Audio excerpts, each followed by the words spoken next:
Matchday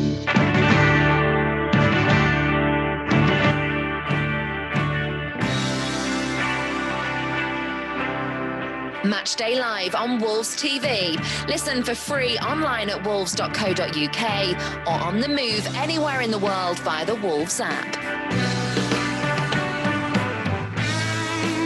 Neves brings it down on the volley. Oh, you must be kidding me! Ruben Neves has just struck a sensational goal.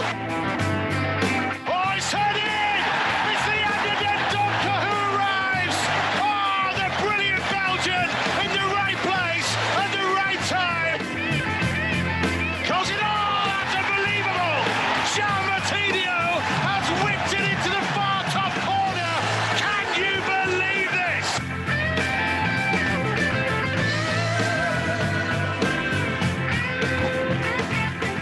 A very good afternoon, or should that be evening, as the light begins to fade here at Molineux. This is the home of football, the Golden Palace, facing Wolverhampton Wanderers against Southampton in the FA Cup 5th round tonight. A place in the quarter-final awaits. Will it be the second time in 3 years for Nuno's boys? I'm Mikey Burrows.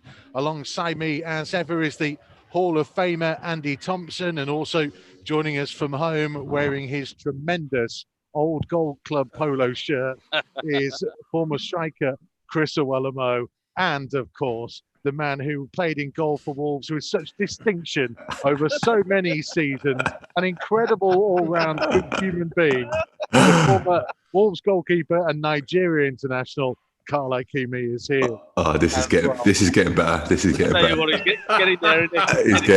He's getting better. We've a lot to try and get through before kickoff, which is in under 45 minutes, boys. Just a quick word, I guess, before we get onto the team news for tonight. We spoke a little bit after the game on Sunday. It felt very much, Chris Iwelumo, like it was a return to the old Wolves, the Wolves that we've come to know and in many cases love. The way they went about the game, the way they were solid defensively, but also looking a threat on the counter-attack. That's what we've known from Wolves, and hopefully what we're going to see moving forwards now. Yeah, I think we were all pleased. You know, again, I think we created the better chances. Leicester did have more of the ball, but not by much. We all thought probably before the game they would have probably had a lot more of it. But we were solid. We played some fantastic football going forward. We created chances, which was great. There were some fantastic individual performances. Again, probably you think about chances being missed. We have to be clinical. We have to be better, because we put points on the board then, and we probably steal that game. I think that the result was a fair result, but we've got individuals that can put the 3 points on the board for us. So I said that after the game, we're in a transitional period. I guess down to personnel, Nuno's flirting with a 4, he's flirting with a 3, a 5. And it's interesting because I think any team should change anyway. The fundamentals of any formation comes into a match if you're under the cosh, you're under pressure, or you're on top and you're then throwing extra bodies forward. We've got individuals in our team that can make decisions in a match, determining how it's happening, how it's playing out. But from that match, we were delighted. Leicester are a team that you probably categorise as one of the big six. You know, they are one of those teams now. The foundations are there. They recruit well. We definitely, and I think you brought it up at the weekend, Mikey, that the Wolves kind of model is probably a little bit similar to the Leicester, because they've kind of set the bar there and we're trying to kind of implement certain things. So again, it's a good result, but this is a different competition. Wolves can go on and win this competition. Let's be, you know, there's some big teams in it. I said the same about. Well, hang on. We'll get to that. Don't you worry. We will talk about that, because a lot of it will play into our discussion about the team news tonight. Just on the element of the weekend, because a little bit of news, obviously, between Sunday and now, Kyle Ikeme, was the new contract for Johnny. So he made his big return for the first 45 minutes on Sunday. He's now signed up longer term until 2025. How important do you think that was? Because I think we all agreed, didn't we, that his impact on this team and the way they want to play was there for all to see on Sunday. Yeah, it's huge. It's great news for the club, great news for Johnny as well, to commit his future at the Molineux. I think it's been a little bit underestimated how much we've missed him. I think we've all said it from a lot this season, how we miss him, how it's not quite the same, how Aït-Nouri's been good, Marcel's been good at times, but just not quite Johnny. They've not quite found the that what he brings from it defensively and attacking, the balance he brings to us. And we've tried different things. Saïs there, it was just not the same as Johnny. And the balance he brings to the side, as you spoke about loads of times about the formation and the wing backs, how important they are for the way we play, and how important they are for how we create as well. And him coming back on Sunday was great to see. I don't think he didn't look match sharp to such, but his positioning was still there. You could see he's aggressive in his positioning as well. I think from the first couple of minutes, I see him go right in tight. I think it was against Madison by the halfway line, and I thought, yeah, I like that. I've not seen us being that aggressive from the fullback positions, and he would only get better as the games go on. I'm really delighted to see him back. I can't talk about how much and how important he is to this team and the balance to what the formation plays into how we go forward as a football club. And also it complements Semedo as well on the other side. It would just bring more balance to our team, which is well needed. It's an interesting point, isn't it, Tomo, about aggression? Because when people hear the word aggression, probably, and certainly in your era, that meant snapping into, breaking people in half and going flying in those kind of challenges. But aggression in these terms, in Johnny's terms, is just about the way that everything he does is done in a positive manner, isn't it? In a proactive manner. Yeah, it's more controlled, isn't it? So look, it's making sure when he reads the game, because I said to you early on in the game, so there was one where they played a 1-2, and because of his defending positional sense, he was able to read the ball, get back there, and not cause problems. Where before we've been caught in certain areas out wide with those little players around the box. And I just think that he did really well, I thought, coming into the game, considering how long he's been out. He was trying to get forward, but the main thing that he did, he stabilised that back for me. I think that he helped out that back line, and I think that it was a good comeback for him. And you can see that they don't want to risk him too much because they don't want to get him injured or set him back. But it was great to see him back, and again, he's starting again tonight, and rightfully so. So he's a good player, and we have missed him. Well, that's a positive that he's starting again tonight. He's been out for so long. He's had that a very strong 45 minutes, and then all of a sudden, 3-4 days later, he's starting again. So again, it's just teaching the body, the muscles, that recovery is important. Probably tonight, I guess with as cold as it is, it might just be another 45 minutes, not even an hour. You'd hope that you try and build every game to just get those minutes in the legs. But he never streaked away from any challenges. He was solid. He was aggressive. And I mean aggressive with his running as well. He was up and down, defensively solid. But every opportunity he could get forward, he did exactly that. It's about managing him right, though, isn't it? It's about managing his comeback here.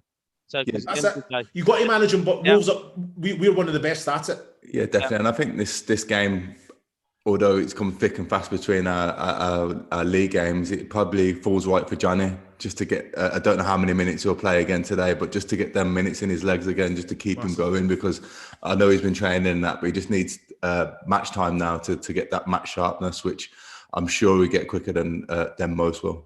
Well, let's have a look at the starting lineup for tonight. Then Nuno's made 6 changes. One that's always anticipated is John Ruddy coming into goal, and we'll talk a little bit about him later on. Romain Saïs in for Connor Cody in the middle of that back three. Leander Dendoncker staying there. Kiana Hoover in for Nelson Semedo on the right-hand side. And then it's up top where it's all changed. Morgan Gibbs-White and Vitinha, the chief support to Fabio Silva. So that's Traore, Jose and Neto all dropping out to be amongst the substitutes. It also includes the fit again, Ryan Aït-Nouri. So all of a sudden, Wolves starting to have a few more numbers in and around that scenario. But Carl Ikeme, I'll come to you first on the front three.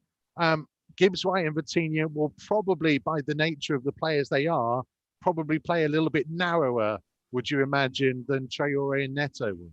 Yeah, I could imagine. Vitinha and Gibbs White. I know Vitinha can pass someone, but he's not as fluent as a Neto and Traore. So I'm sure they'll be looking to break in the box a lot more. Vitinha probably looking to link the play up, but I think it's a good game for the fullbacks. With Johnny and Hoover coming in, I think it'd be a lot of emphasis on them to get to the byline, get balls in, or just stretch the pitch as well in width terms. And I think they'll be looking to make the box more and try and add to our presence in the box, because we've seen at times we've only got one striker in the box, and I think this is where we need players like Gibbs White, Vitinha, Neves, if possible, to try and break that box and being around there. Just on the back of what Carl said there, I think this is a massive game for the likes of Neves and Moutinho as well. Like we know Gibbs White will come off the line and try and he's going to come to feet because all the front three very comfortable come to feet. But what I want to see for Vitinha and Gibbs White, can they make that kind of run in between the fullback and centre back, in behind Fabio Silva for the little balls down the side from the likes of Moutinho and Neves? We can play that pass, but that's where we're going to get a lot of joy tonight. I think we know that Silva can link up very, very well. Can he keep it big? But then when he does come short, one of them have to then try and go in behind. And I think they're three intelligent young footballers, and hopefully that they'll take that on board this evening. Well, Tomo, it's a hell of an opportunity. If someone like Morgan Gibbs White, who has been out on loan this season and was playing first team football, has come back and now is in this starting lineup tonight, this is his chance, isn't it, to say, listen, I'm here, I'm back, I'm not just going to settle for the role I had when I was previously here. I want to play games, and therefore he's got to produce tonight. Exactly, it's all about producing. So look, he's got to come out and perform. He's went on loan. I know he got injured at Swansea, but he's come back. He's got an opportunity here. For one reason or another, he's been called back. But he's got to start stepping up a little bit for me. So look, I think that he's had opportunities, and he's got a great opportunity again tonight. I think that he is one of the ones who I think, now you've got time, now you've got to show us what he can do. And I think he's got to show other people as well. I think that he's got to do it within the team. We know he's a good footballer. There's no doubt about it. But he's got to start proving it and playing well in the team here. And again, he's got all the ability in the world. He's just got to make sure that he shows it on a consistent level. And that's the thing for me when he's coming into the side tonight. It's an important night for a lot of the lads tonight. You're looking at. I'm happy to see Big John in the sticks. It's good to see him out and getting minutes again. Like we spoke about Johnny earlier, Hoover, to get him up and running, to start putting pressure on Semedo as well. You got the likes of Vitinha, Fabio, Gibbs White, if you've just spoken. These players can all put pressure on the team, the so-called starting 11 from Saturday. They can all put pressure to start and play and start influencing the team and influence the club to get more minutes on the pitch, because I know a lot of them have been fringe, but a lot of them will be needed as well. A lot of them can push these players who are just slightly ahead of them at the minute, and there's an opportunity for them as well to get in the team as well, because we have started to look a little bit better the last few games, but we haven't been great before Christmas, so it's a big opportunity for these players today. Well, let's talk to somebody who knows exactly how difficult it is trying to force your way into how things are operating here at Molineux, a man who has played for both Wolves and Southampton. A big welcome to Matchday Live Extra to Andrew Sermon. How are you, my friend? How you doing, guys? You all right? Hi, Andy. You all right? Andrew, how you doing? Good, Kings. How are you? All right? I'm good, thanks, mate. Long time no see, mate. We've just been talking, Andrew, about the young players for Wolves, who Morgan Gibbs White and Vitinha and Kiana Hoover, who have been brought in. They're there as young players and now have an opportunity to try and prove themselves in the first team tonight. Obviously, similarities to the situation you found yourself in at Wolves, where you might get an opportunity and you know that you have to perform to try and further yourself. How difficult is that? Yeah, it's difficult. I mean, I suppose the advantage you've got when you're a young player is, you've got nothing to lose. You're hungry, you're chomping at the bit to play. Everything's yours really if you can perform. And I think cup games usually, because obviously the Premier League is such a high standard, your cup games are usually the sort of platform that young players get to perform. And And I'm sure everyone that comes in tonight will want to be impressed and see if they can force their way into the starting 11 on a Premier League game. So how would you do that when I just look at yourself, remember yourself being at Wolves, you were technically a lot better than some of the players in the team, but how would you show that on a night where you need to prove that what you can do, but also it's like you can't change your game ultimately to be like a headless chicken, if you know what I mean? So how do you get that balance of trying to impress, but also not trying to play your own game at the same time? Yeah, it's a difficult one because you don't want to go out there and just be completely selfish and play for yourself and I'm going to show what I'm going to do, because you completely disrupt the whole dynamic of the team. So you have to fit into that balance, the balance of the team. But I think it's trying to play with no fear. You know, I think you can't go in thinking, oh, what if I make a mistake? What if I do this? What if I do that? You try and play within the platform of the team, the structure, and you try and play as well as you can and do what you're good at. There's no point trying to do things that you're not good at. So I think it's very difficult, especially when you haven't played for a while. So if you haven't played a lot of games and then suddenly you're thrust into a potentially, really, it's a Premier League game playing against Southampton. So it's a tough game. But I found that usually when I hadn't played for a while, if I got thrust in, the adrenaline would get me through. So I'm sure, you know, that the players will be feeling a little bit of pressure, a little bit of anxiety, but, you know, you've got to try and go out there, forget that, and try and perform as well as you can. You know, on the back of that, so like, you know, if you come into the side and you're playing out to your position or your favourite position, how difficult is it to just get your mind ready for it? I think all you can really do is try your hardest, really, and make sure you put a shift in. You know, I've always, in my career, made sure that when I played well or not, you know, I always came off the pitch knowing that I'd run my socks off. And I think that's all the manager will be looking for. You know, he's going to understand if players are playing out of position, it's not their favourite position. They might not be as effective as when they're playing in their actual comfortable position. But as long as you've come off the pitch and said, you know what, he had a right go, I can see what he was trying to do. He was trying to work for the team. He was trying to do as well as he could. I don't think you can really complain. Is it something that you spoke to the experienced players in the squad, Andrew? You know, like there's frustration there as well. You want to play, you know the qualities that you've got, but it's one of those things. You still have to be professional and do your job. But do the experienced players, they play a part on the pitch and off the pitch, don't they? Of course, yeah. I think more so, not even just what they say, but I think it's looking to them to be the example on the pitch. You know, be a calm head. You know, when you're going out there, you're inexperienced. You know, if things don't quite go your way, you need the experienced players to step up and say, you know, put your foot on the ball, or give them a little bit of information, give them a pat on the back, say, don't worry about it, next one. You know, that's where you need your experience, because as a young player, sometimes you can make a mistake on a pitch, especially on the big stage, and you just completely can feel like you're going to crumble. You know, you just feel like, blimey, you feel the pressure straight away. If you've got experienced heads on the pitch that say, don't worry about it, you know, the next one, or someone's taking responsibility, say, give me the ball and I'll do something good. Yeah. Suddenly you start feeling a little bit more comfortable. You're not worried about making mistakes. I think it's definitely important. You don't want to be making a mistake and the experienced players get on your back and saying what you're doing, you know, and trying to dig you out. You need someone to put your arm around it, especially when you're a young player. Would you say there's more pressure on Southampton tonight? I'm just looking at their team. A lot of their team have actually played a lot of Premier League football this year as well. So I know they've got a lot of injuries, but there is some experienced heads there as well. Is there more pressure on them to go out and win this game tonight? I think you could say that, yeah, because I think, you know, I suppose putting it in another way, you know, when you're a Premier League team playing against potentially a Championship or League One team, there's always more pressure.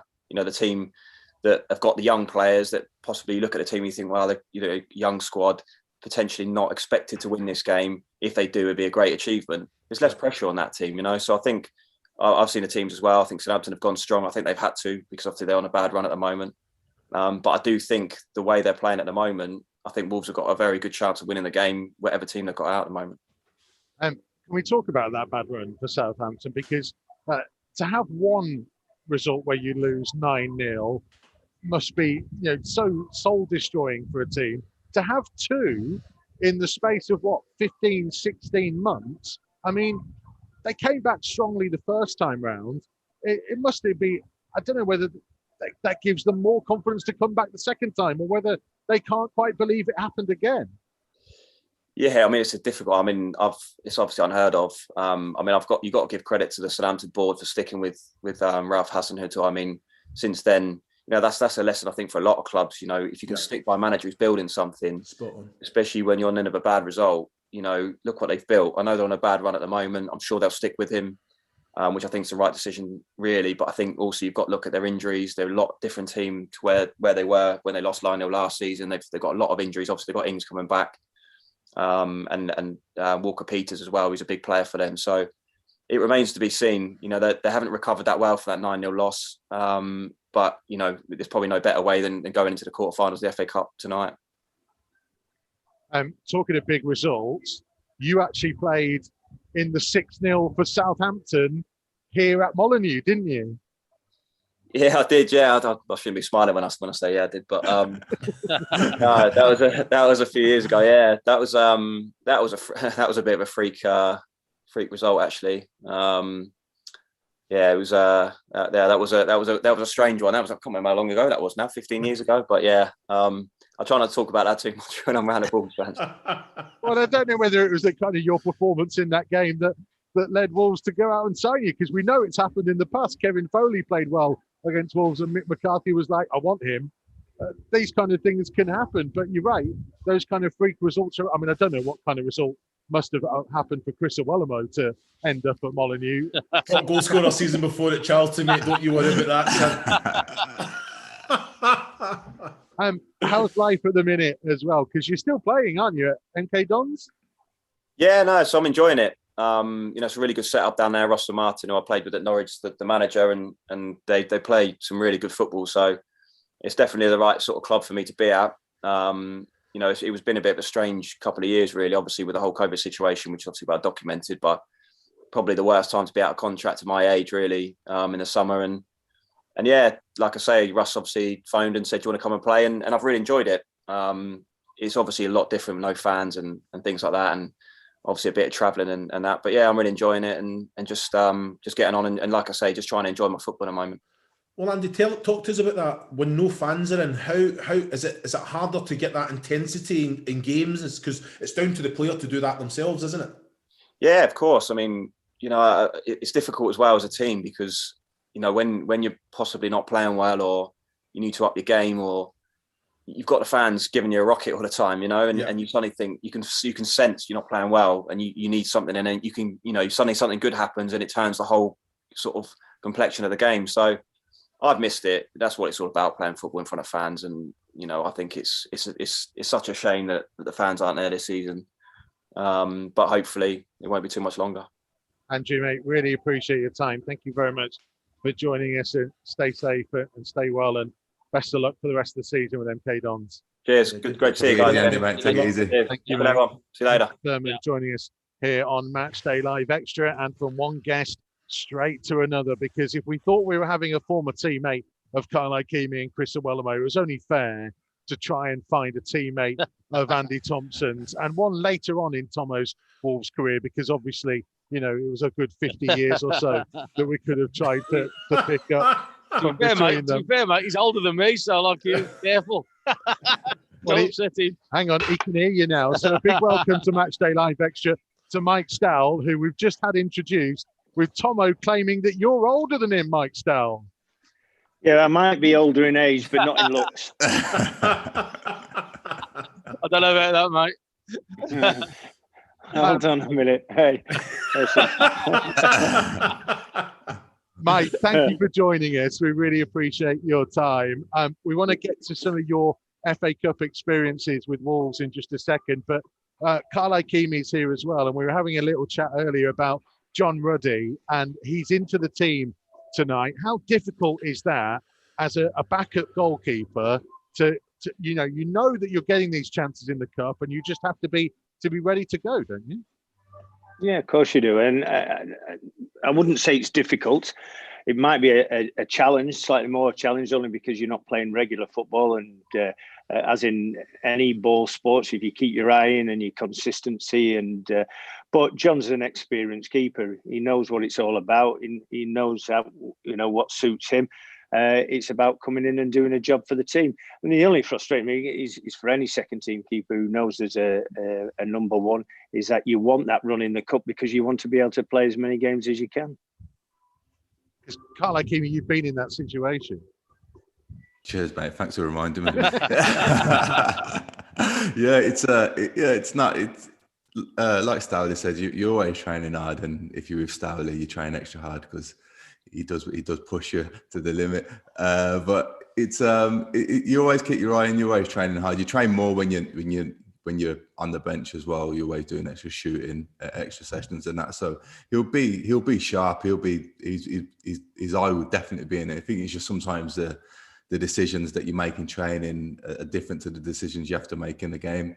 Like you play a lot more small-sided games, or what we did when we were playing. You do obviously have some 11-a-sides, but they're generally stop-start at times. So it's just them sort of decisions that you have to make on the bigger pitch, really, that can be off a little bit. But his handling and his all-round goalkeeping, it won't change. And Big John's a very experienced goalkeeper as well. So he'll go into the game with the right mentality. He'll know that when he's been picked for the time, that he knows he can't be going into the game thinking, I don't really fancy this, or worrying about this or that. He knows he has to be 100% right, because if you're not 100% right as a goalkeeper, we all know what happens. So is it different then? Because we've just been talking to Andrew Sermon about what it's like for a young outfield player. Is it different for a goalkeeper, Mike? Do they have a different mentality in this kind of scenario? Yeah, of course they do. And spot on what Carl's saying. And you do play a lot of small-sided games. You do train harder. You train longer. I mean, for instance, like the goalkeeper that Wardy who played last night, he's not in today, as in training today, but we're all back in today because we've got a game Saturday. So that number 2 will train more than any other person at the football club. When you're a young goalkeeper, it is all about decision making, and you're learning the game and you're finding your feet. But John's an experienced man. He must have played 300, 400 league games. So he knows where his position is on the pitch and how to deal with the situations that are thrown at him, as long as he's fit and healthy. And he probably doesn't train as hard as he used to as a youngster, because you can't physically because of the demands of the game. But he'll know where he's at and what the game's about. His experience would be great for any of the other youngsters in the team, and I'm sure he'll be fine. You just said, sorry. Go on, Looms. No, you just said there that obviously the second goalkeeper trains more than anyone else. But what I don't get, and it's quite hard because it's the goalkeeping position, you have to have a different mentality, because you're either the first team goalkeeper or you're the number 2. And to accept that as a professional athlete must be very difficult. But then you know that even and John Ruddy, Mikey will tell you how many clean sheets he's had in 63 or 64 appearances. It's ridiculous. It still doesn't change anything. It doesn't change anything. I think that can be a little bit kind of depleting, can't it? Really. The game's changed though now. It really has. From when I say that, it really sounds ancient. I'm a dinosaur here, even though I'm not as old as Tomo, or look as old as Tomo, I should say. But back in the day, you had, and I hate those words back in the day, but it's true, is that you only had a 1 and a 2. You didn't have 3 or 4 goalkeepers because of the demands. You couldn't carry that extra 2 or 3 goalkeepers. So you had a definite number 1, and you had a number 2 who probably wasn't too happy, and it would fight you for the spot. But it's more clearer these days, believe it or not. You have a number 1, you have a number 2 who can step in but knows his role. You have a number 3 who's your training keeper, who travels with you all the time just in case 1 or 2 go down. You have training goalkeepers, your 4 and 5, who are cannon fodder, those that the batter. And these have roles in a football club now. And they get paid well for it and train hard for it and dedicate themselves to it. You actually do have number 2s now who are happy to be number 2s because they know that's their role. They know they'll not play, but they know they're ready to jump in when they're asked. They know they're training in great facilities with a good club. They get opportunities in cups because you get more games these days. So the role of the number 2 and the number 3 has changed these days. Stowley, as someone's been coached for a long time as well, do you find it's hard, or I don't know if you've experienced it well at Leicester because Casper's been outstanding, but if you had 2 number 1s who believe they're out and out number 1, is that difficult to manage? It can be. It depends on the personalities. I mean, Casper has a really strong personality, as you know, but his form and he's been outstanding. I mean, his consistency levels are incredible, and the demands he puts on himself. He's a pleasure to work with, and you know, it's been really good. But the other thing is, Carl, which is really, really important. You'll know this.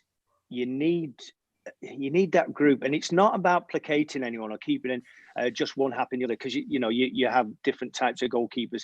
I mean, we have all different nationalities, different shapes, sizes, different way of play. But the biggest thing is your group, and it's got to work well. And that's not like you don't pussyfoot around here and make one happy one there. Ultimately, my job is for Casper, his priority, because he's in the team at the minute. But I'm pushing Wardy to get in that team. I'm pushing Eldon to push Wardy, and if anything happened, they've all got to be ready. You treat them slightly different, each one, because they're all different personalities. But ultimately, the harmony of your group's got to be good, because when you come in, your session's only as good as your service and your goalkeepers around you. If you're just not one coach, you're not just there one coach serving one and then the other comes in. You're a group. One pushes the other, one's happy. And that's got to be a harmony. And that comes from hard work. That comes from good personalities in there. And your coach leading it all. So it's not difficult. It's challenging, but it's rewarding. I have to ask you that, because there's a responsibility on goalkeepers that they have to be able to play out from the back. I was doing the Leicester game last night, and Ward from the ground was excellent. Finding the fullbacks that are pushed on. But in training, do you try and implement? Do they go and join in the little boxes and make, because the likes of Casper could probably play outfield, couldn't he? The likes of Edison at Man City could probably play as outfield players, because they've got that much quality and athleticism as well. Is that now another dynamic for a goalkeeper? Absolutely. I mean, since that rule came in, the non-back pass rule, the goalkeeper's playing out the back. It's now, you used to have your key points, your shot stopper, is he dominant, comes and gets it, confident, communicator. Now, up almost at the top of that, he's got to be able to play out with his feet. The game has evolved now. There's not many teams who are just direct teams. Teams that goal kicks, you don't. When do you ever see the ball kicked over the halfway line now? It stays in your 18-yard box. You've got to receive it. You've got to move angles. So yes, we have a great coaching staff here, and in the sessions, Casper and Wardy go into possessions, and used to go into possessions as just an end man, and that bounce, that pass. But position specific, sometimes they'll have a little bit of space where they can have that extra touch. But generally, they've got to be in there with the feet. They've got to be full on in there and be accepting, receiving the ball. And it's good. It's good drills. I mean, we, as goalkeeper coaches as well, you adapt your sessions. You do work on distribution. And distribution used to be put the ball down and kick it as far as you can. But I was told that by Harry McNally when I went on loan to Chester for the first game. He said, put the ball down and kick it. I said, where? He said, as far as you can. So I did. And he went and he said, you're playing tomorrow. And I said, oh, thank you very much. And that was it. You've been like a caretaker manager about 25 times already at Leicester. But how does that role change when you're a goalkeeping coach and then all of a sudden you're in charge of the first team? How did you find that? Well, hang on. We're sorry, Mike, because I know we've only got you for one more minute or so, because I know you're very busy. And I did want to talk to you about the 2 cup runs that Wolves had in the 90s that are synonymous. Because it's interesting talking about the goalkeeping situations, because Paul Jones was around for the first one and Hans Sager's around for the second one. The difficulty within that. What's your memories of those 2 cup runs? It's difficult as a goalkeeper, because you're either playing or you're not playing, and back then you weren't even sub on the bench. So for the '98 one, we managed to get a goalkeeper on the bench.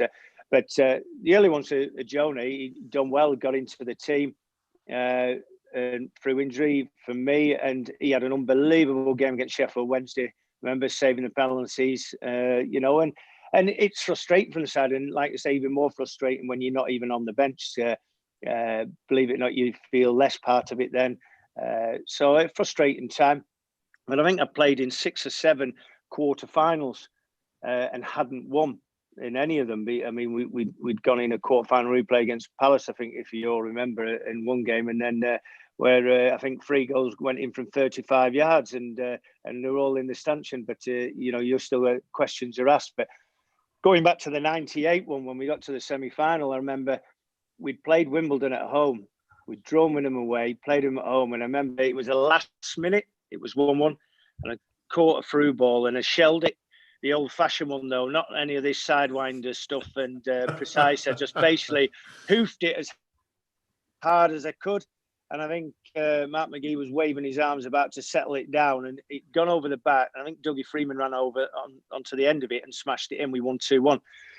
So we had Leeds in the quarter-final, and it was literally a week to 2 weeks before then. And I'd played every single game. And I remember falling down ill with a virus, and I was badly sick. And I remember Hans playing the game before Leeds, and you'd won at home, and you'd done well. But I declared myself fit on the Friday in training because Mark said, just make sure you're right. And I said, declared myself fit on that Friday. And all I remember, like, he's getting there. Yeah, he said, are you right? I said, Mark, I'm fine. I'm fine, boss. I'm ready to go. It's a quarter-final of the FA Cup. He said, okay, fine. And then he read the team out. Hans was playing. And it was like, I thought, I'm sure he just told me, like, get yourself ready. Are you all right? So anyway, you know the rest. Hans makes a penalty save.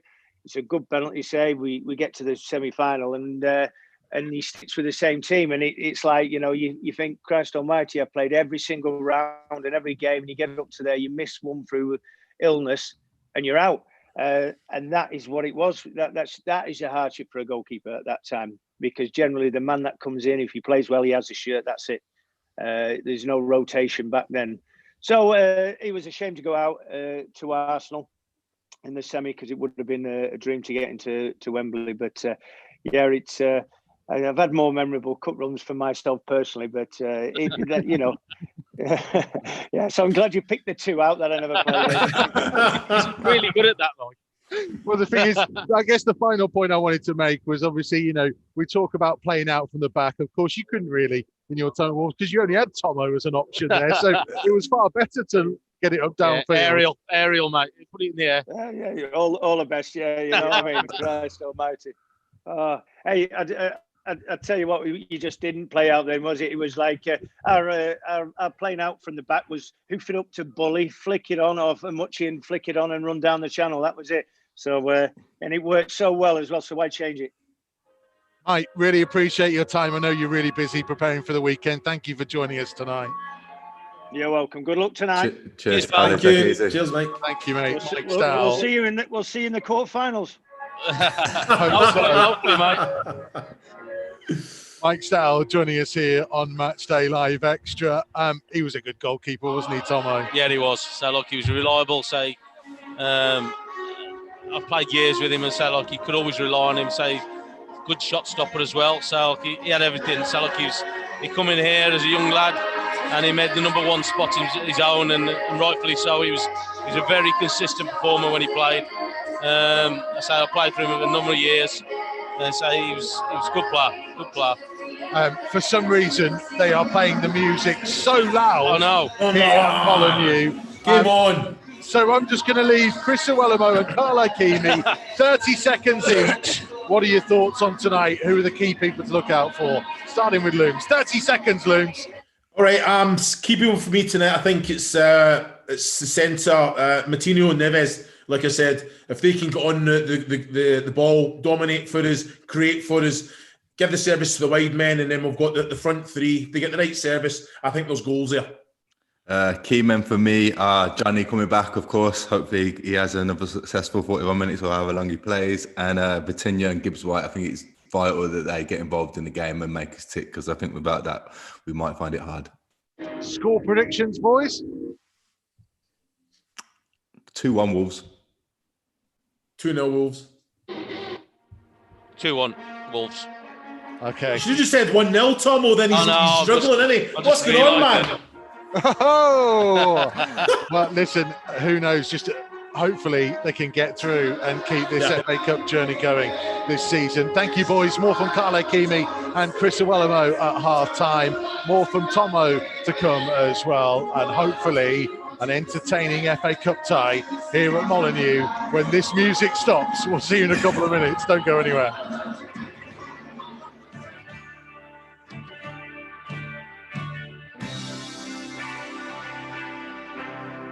Matchday Live on Wolves TV. Listen for free online at wolves.co.uk or on the move anywhere in the world via the Wolves app.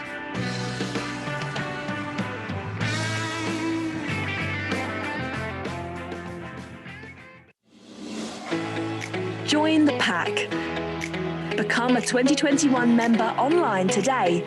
Whether you're a dribbler joining for the first time or an international fan supporting from afar. Being a Wolves member gets you an exclusive joining gift, £10 Megastore voucher, and exclusive offers from Wolves and our partners. For more information and to join, visit membership.wolves.co.uk.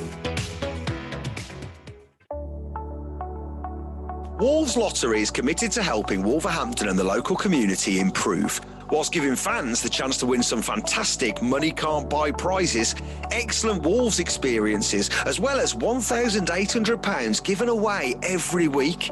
For more information and to sign up online, visit wolves.co.uk/Wolves-Lottery. We can't welcome you to the Wolves Megastore at the moment, but our online store is available 24/7.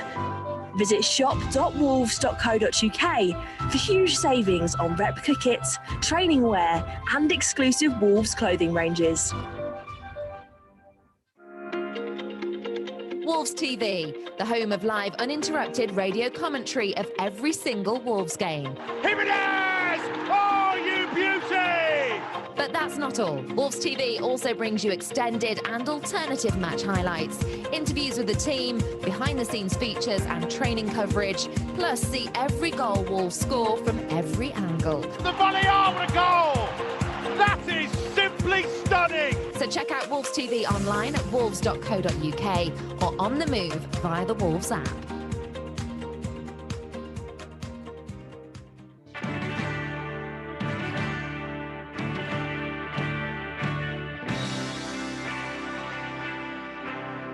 Matchday Live on Wolves TV. Listen for free online at wolves.co.uk or on the move anywhere in the world via the Wolves app.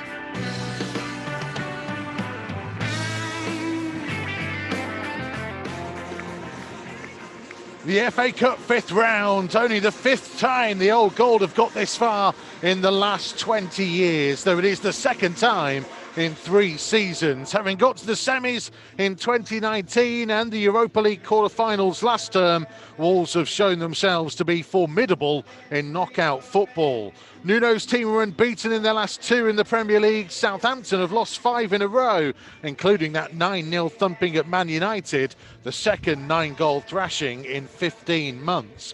The Saints, though, beat holders Arsenal in the last round. Wolves just crept past non-league Chorley. Both will see the Cup as an opportunity to boost morale.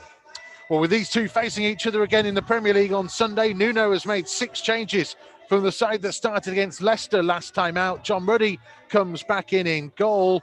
Leander Dendoncker and Max Kilman will play either side of Romain Saiss in the centre of defence.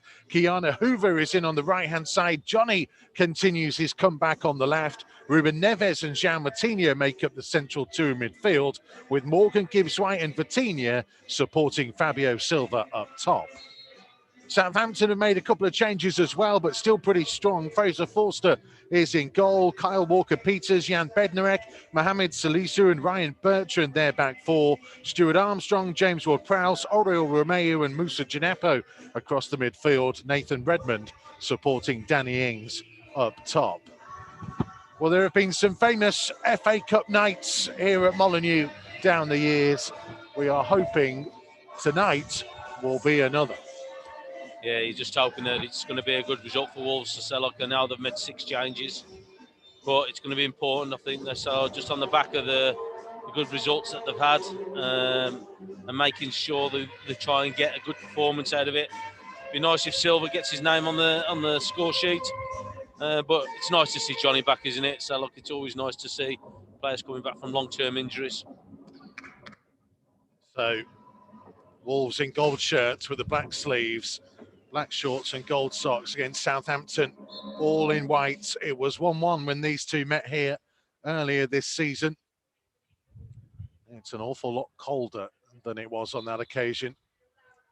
And Stuart Armstrong will get us underway with Wolves defending the Sir Jack Hayward South Bank away to our right-hand side, attacking the Stan Cullis North Bank away to our left. Steve Ballstand on the far side. And the man himself is sat a couple of rows behind Tomo as we are at the top tier of the Billy Wright stand. -7 the wind chill at the moment.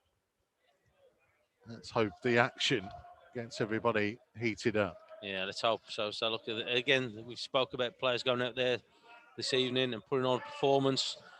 There's players who want to be in that starting 11, and there's opportunities. There's opportunities with the way that things are at the minute, with the results starting to pick up, but with injuries coming in, some players being out. So there's opportunities for people to fill in spaces. One of the things we haven't really talked about pre-game is Romain Saiss in that Conor Cody role. He did it at Old Trafford at the back end of 2020, Tomo, so it's not completely alien to him. No, it's not. And we were surprised when the time come when Conor Cody was subbed as well. So, it was, look, he's a good player. You know what you're going to get from him. And also, as well, he's a threat in the opposition box and set plays. So, how many times do we see him getting on the end of crosses and corners? So, it's, again, you can see he's a good player playing at the back, but also as well in the other box as well. Well, Cody is amongst the substitutes for Wolves tonight as Southampton played across the back and immediate pressure by Morgan Gibbs-White on Salisu. It came off the Wolves man and will be a Southampton throw. Yeah, well, that's good play from him, isn't it? So, putting pressure on him. Because at the end of the day, so I know they made a couple of changes, but you don't want to make it easy for him. I'll tell you what, the tempo that we had in the last game, so I thought that we started really well and the tempo was good, and that's what we want to replicate tonight. Neves playing it back to Romain Saiss, and now Kilman with he and Saiss have both got the undershirts underneath their match shirts, as has Moutinho, Dendoncker, Neves and Johnny, and Fabio Silva, to be fair, are the bravest out there without long sleeves. Here is Johnny down the left-hand side. Looked like he was caught. Well, that was a foul. It's going to be given as a Wolves throw. Well, it was either... Well, he's never a Wolves throw, was it? It was either a Southampton throw or a Wolves free kick, and Wolves are going to get a throw midway inside the Southampton half. Well, the referee's holding his hands out. He said he couldn't see it. Jonathan Moss is our man in the middle. Well, that's your job, I think. So he's making decisions. He's waiting for the assistant ref to put his flag up, I think. But I thought it was a foul. Neves is captain, by the way, tonight in the absence of Conor Cody, and it's Neves who plays it out to the right-hand side to Hoover, who's driving deep into the Southampton half. The ball just ran away from him. Coutinho trying to challenge to win it back. Gibbs-White does so, and Hoover takes over again, running out to the right-hand touchline. Backwards to Neves, who will recycle the ball via Saiss, and now Dendoncker, who under pressure from Danny Ings has to go all the way back to John Ruddy. He's kept 2 clean sheets so far in this competition, 2 from 2. Admittedly, one was Chorley, but there you go. Well, he's an experienced keeper, isn't he? So, and we hear him time and time again because he always sits just below us in the Premier League games, bellowing out instructions and helping his team. And again, it just shows that what a group they are and how well they are together. Bertrand's gone chasing down the left-hand side, but Saiss backtracking, able to get there first to the ball. Wolves haven't quite worked it clear as much as they would want to, and Redmond trying to carry it on down that left-hand side, 10 yards from the corner flag. He's got some support. Southampton trying to work the ball neatly, and Gineppo in the end playing it off Hoover, and Southampton will get themselves an early corner after 4 minutes played at Molineux. Wolves 0, Southampton 0. Yeah, well, that's one thing that you don't want to give away. It's set plays, isn't it? Corners, free kicks, edge of the box. There's Ward-Prowse's delivery. You need to be careful. So I was listening about people saying about how much he practices on these, and you can tell because usually always on the mark. Yeah, very good delivery, usually from James Ward-Prowse.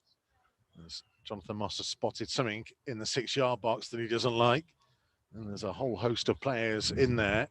Well, he's going to have a problem if he don't like the players, isn't he? Well, Jean Moutinho is the furthest Wolves man forwards, and he's level with the penalty spot. It shows you just how far Southampton have pushed the Wolves' defensive ranks back towards their own goal. Corner right-footed from the left-hand side and an in-swinging delivery, and John Ruddy comes with a strong punch to the edge of the penalty area.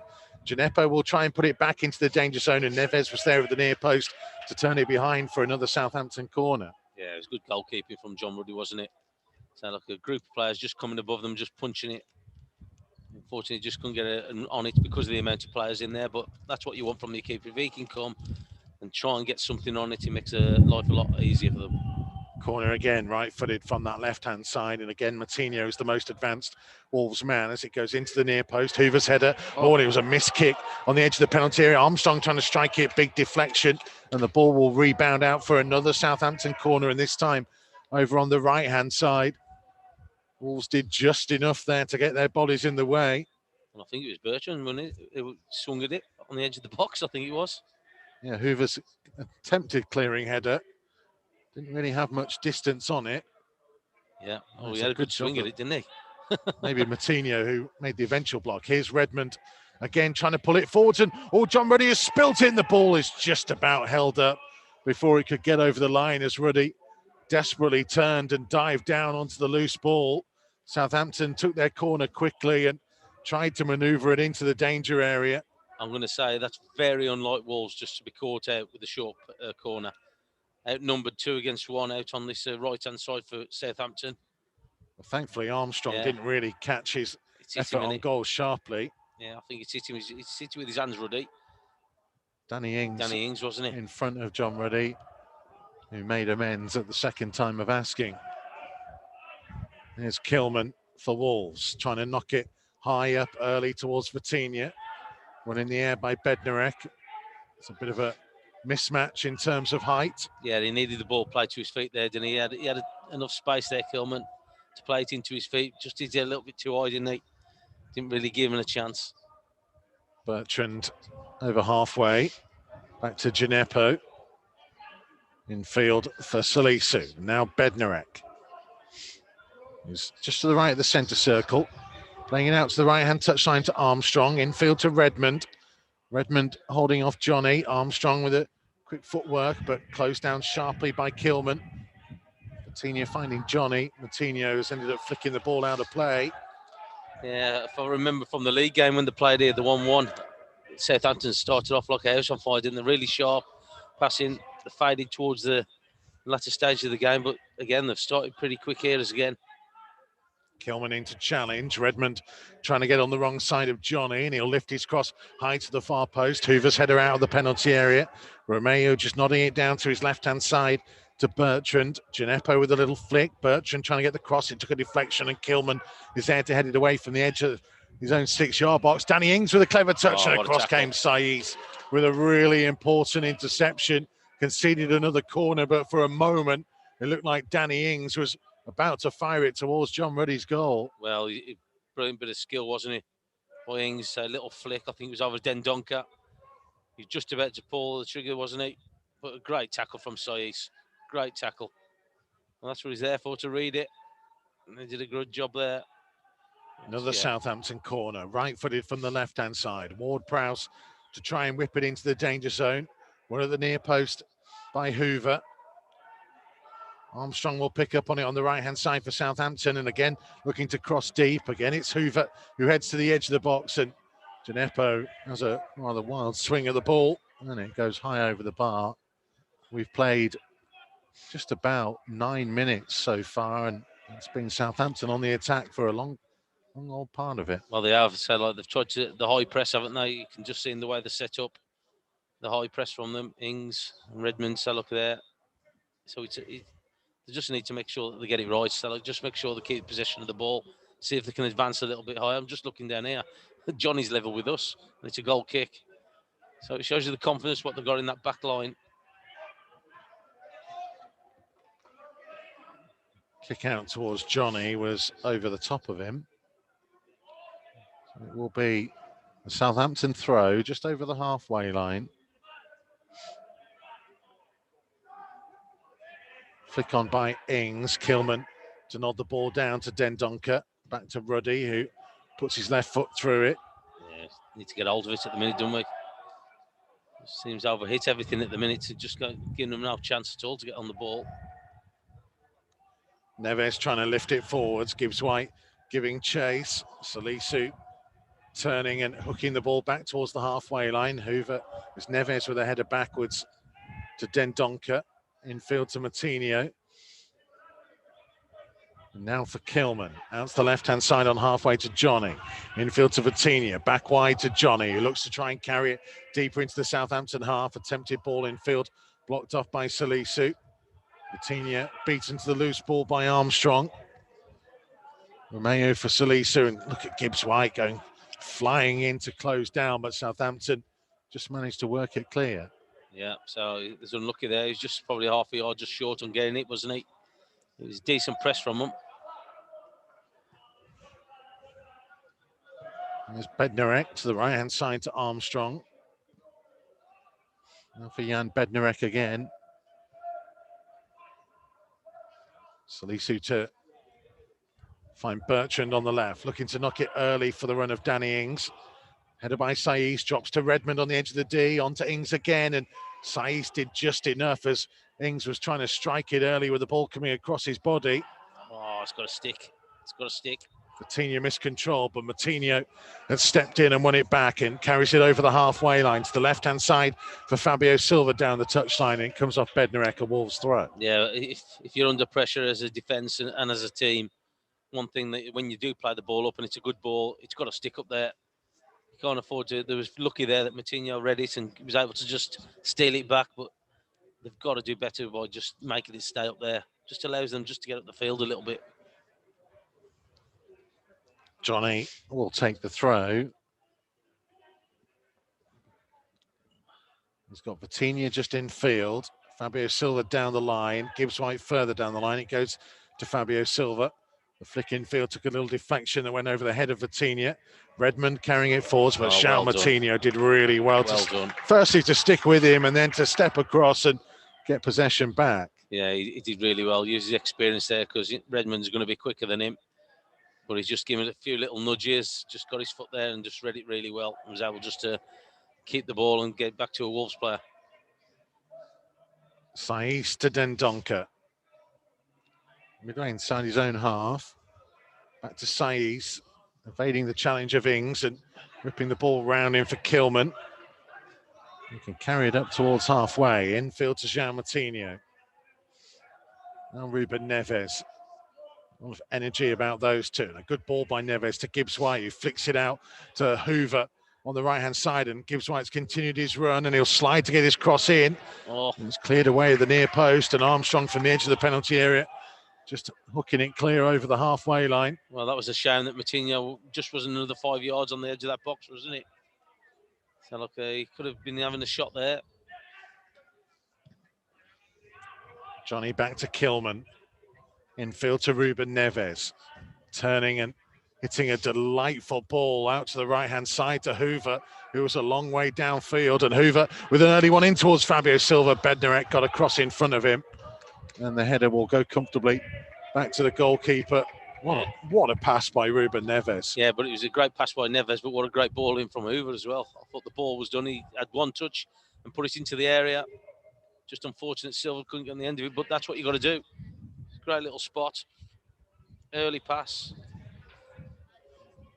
Yeah, so he just got there before him, didn't he? The Southampton defender.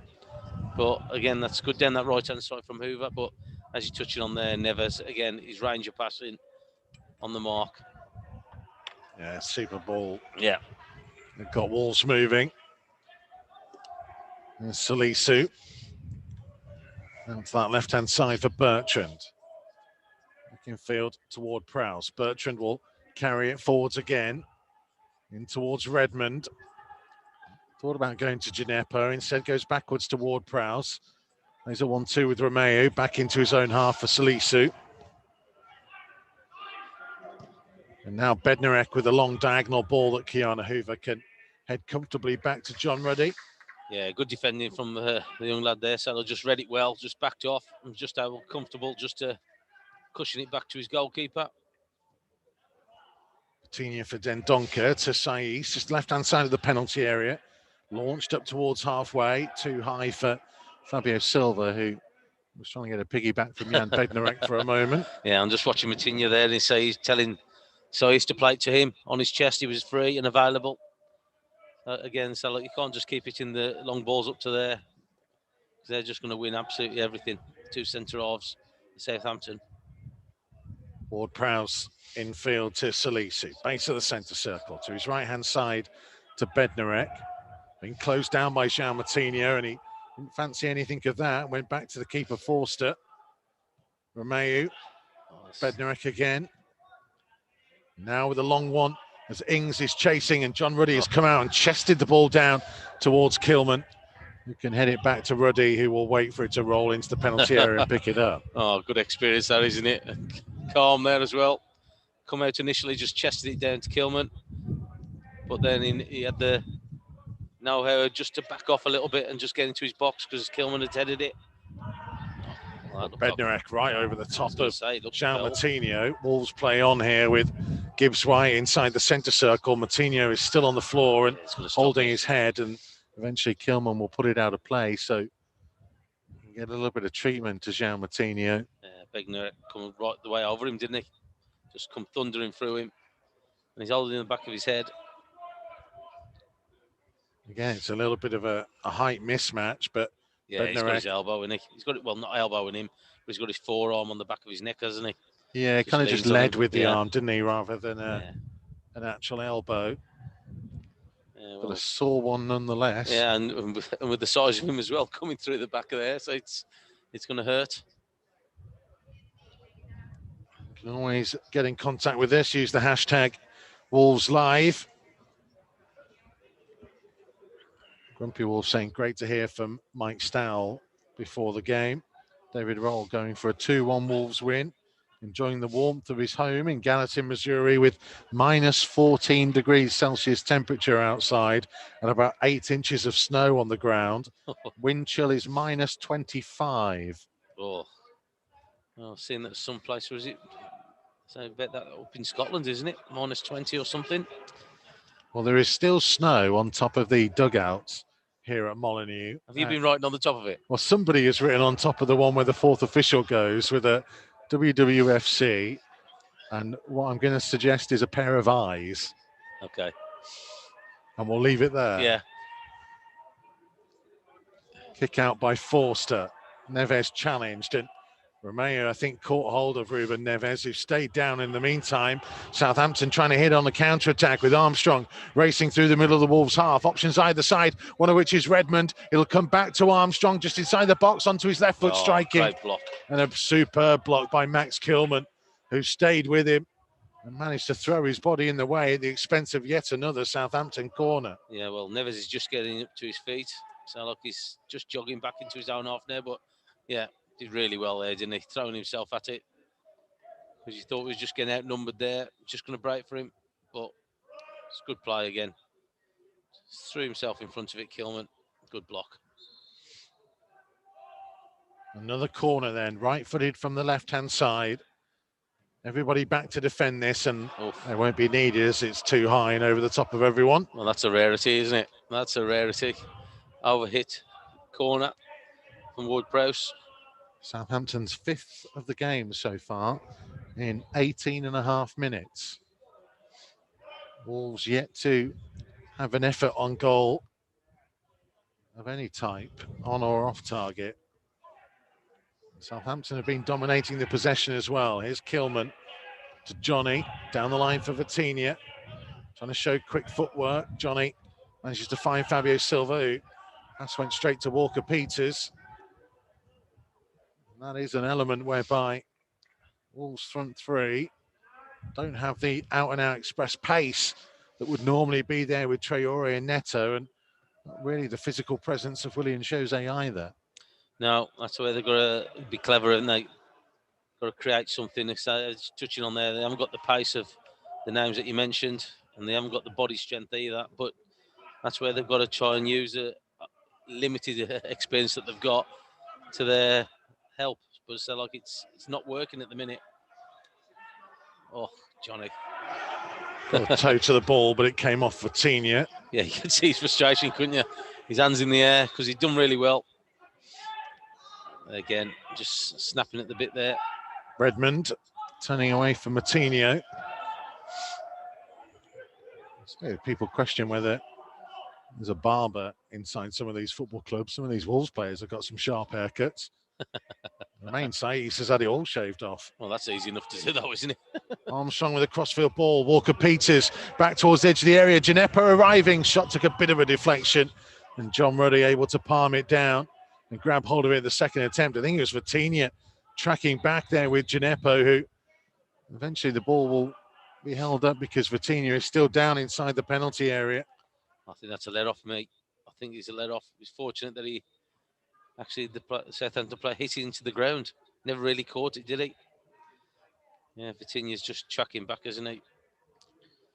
There's a big crossfield ball that caused Wolves the issues. Yeah, so fortunate. I think Gineppo just landed on Vitinha after getting his strike away. Yeah, he was lucky that Gineppo just say he's hit it into the ground, hasn't he? Took all the power and sting out of it. Might have been one of them where he just saw Vitinha arriving out of the corner of his eye and just did enough to put him off. Yeah, well, we've had a couple of them already, haven't we, where there's been players just throwing themselves at it, and it does distract you. It does put you off, because say you've got half an eye, like basically looking at them coming in, rather than totally focusing on the shot. Well, I know there's plenty of you who would rather be here. One on Twitter saying, I'm finding things to clean in the kitchen whilst listening to this game. Things must be bad. Sam is tuned in from South Korea at 2:30 a.m. with no work in the morning thanks to the Lunar New Year, predicting Silva to bag a second half goal and book our ticket into the next round. Come on, me babbies. Well, as Stowley said, might get them in the next round. They scored, was it the last kick of the game last night? Or header, I should say. Yep, Leicester are in the hat, as are Manchester United, Man City, Bournemouth, Sheffield United and Everton, of course. Medical checks ongoing here for Vitinha. A bit of concern for him. Moin Otazawi amongst those warming up down in front of us. The TV camera just had a shot of Pedro Neto coming back from the dugout, from the dressing room, with a whole host of thick blankets. Try and keep himself warm. Oh yeah, he just classed into him, didn't he? Oh yeah, looks like he hasn't elbowed him, but I think he's just tried to protect himself with his arm, but his body weight's just gone into Vitinha. Just checking. Yeah. On the concussion protocols, and also that he's got the full range of movement in his neck here, Vitinha. Yeah, I think he's still right, I think. Raul Jimenez is in attendance tonight. He's probably not sat too far from us down outside one of the executive boxes. Nuno's been talking about him again pre-game, that he's stepping up his comeback, still working on his own in training. But they are pretty happy with how he's going so far. He's also decided on 2 charities to benefit from the money that fans raised initially for the banner that's on the top of the Steve Ball stand. But Raul, and the excess money will benefit 2 charities, one here and one back in Mexico. So well done to all of you who contributed to that, and hopefully you'll be pleased with Raul's choice of where the money will go. Back underway, Vitinha's back on. Wolves 0, Southampton 0. Armstrong back to Walker-Peters. 24 minutes played here at Molineux. Southampton have had the better of it so far. Neves up to Gibbs-White. Sliding challenge came in from Bertrand. Gineppo early, looking to get Redmond in behind, but Dendoncker tracking him and playing it back to Ruddy, who clears up towards halfway. Salisu's header drops to Matinho. Turns and plays a clever pass out to the left-hand side for Johnny, just short of halfway, closed down by Ward-Prowse, back to Kilman. Yeah, so they'll have a little bit of possession there, Wolves. So a good kick from John Ruddy to get it up the field. But again, it just allows them just to build up a little bit. Johnny on the left-hand side. Closed down by Walker-Peters, settles for the throw. Yeah, so it was nice to see after the game the other day that Johnny come out for a little bit of a run, just to say, like, well, not to say, but just to show that he say he was okay, but Sellock, I think it was the right thing to do for the 45 minutes with him. He's got it back from Vitinha, now to Kilman. Into Dendoncker inside the centre circle, who will turn and look out to the Wolves' right. Finds the feet of Hoover. Back to Dendoncker. And now infield to Saiz. Oh, just a bit high. Is he going to get it? Yeah.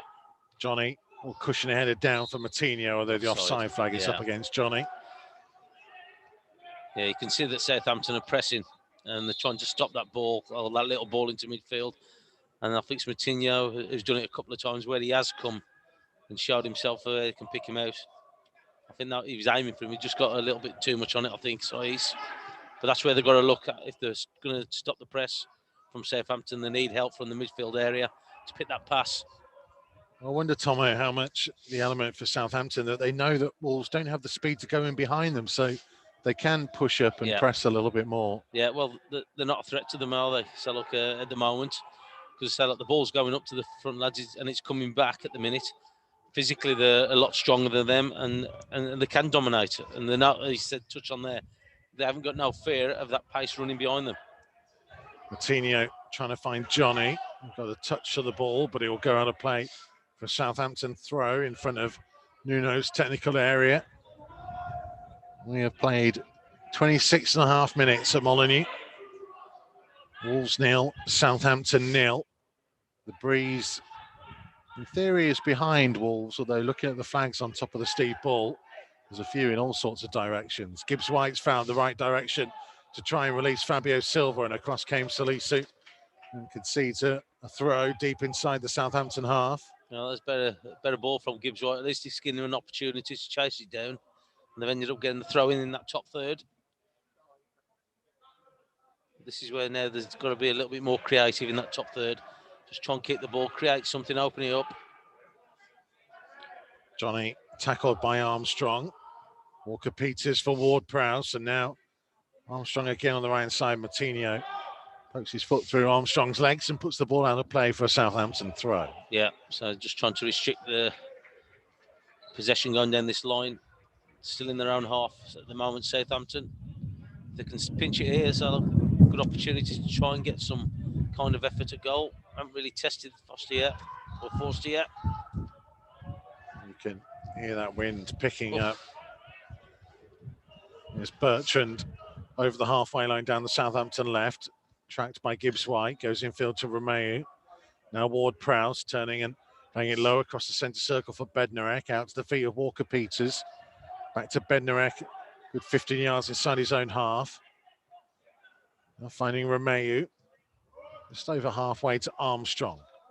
Closed down by Vitinha, wide to Walker-Peters, 5 yards back in field to Armstrong. There you go. Vitinha and Vitinha trying to win the ball back. Southampton just able to hold on to it. Yeah, it's good defending, good work by them. You can see Southampton trying to probe the way through, trying to get that little bit of ball in through that midfield area, and they did really well to stop it. Neves finding Dendoncker out to the right side to Hoover, trying to drive deep into the Southampton half. Infield towards Gibbs White, who tried to knock it round. Salisu continues on and goes down inside the penalty area and pounds the ground in frustration. Jonathan Moss was well positioned to have a good long look at it. Oh, I think that's an arm in the back. By the look, I'm looking at the replay. I thought it was just going to be a fair shoulder barge, but I thought Gibbs White probably just got a fraction in front of him. Be interesting to see that again. Gibbs White clearly thought it was a penalty. Well, I think that it's not alongside him. I think he's just a fraction in front of him. Wolves still yet to have an effort on goal, but they've got a little bit closer at least as Hoover blocks off Bertrand's pass. Southampton throw inside the Wolves half. I think it's been checked. VAR check. Well, we didn't have VAR in the last round because we were at Chorley, but because we are, of course, a Premier League stadium, then we do have the benefit of VAR today. I think he's behind him. Simon Hooper is in charge of it. I think he's pushed him from behind there. Does he get the ball, though? That's the question. But I think Gibbs White's just got in front of him. No, we're okay. I think Surprise, isn't it? Oh, I'm not sure he does, you know. I don't think he's touched Not anything. from that angle. Well, VAR have looked at it and decided that there is no case to answer. I'm not saying anything. It would have been harsh, I think. Well, we've seen some penalties for less than that.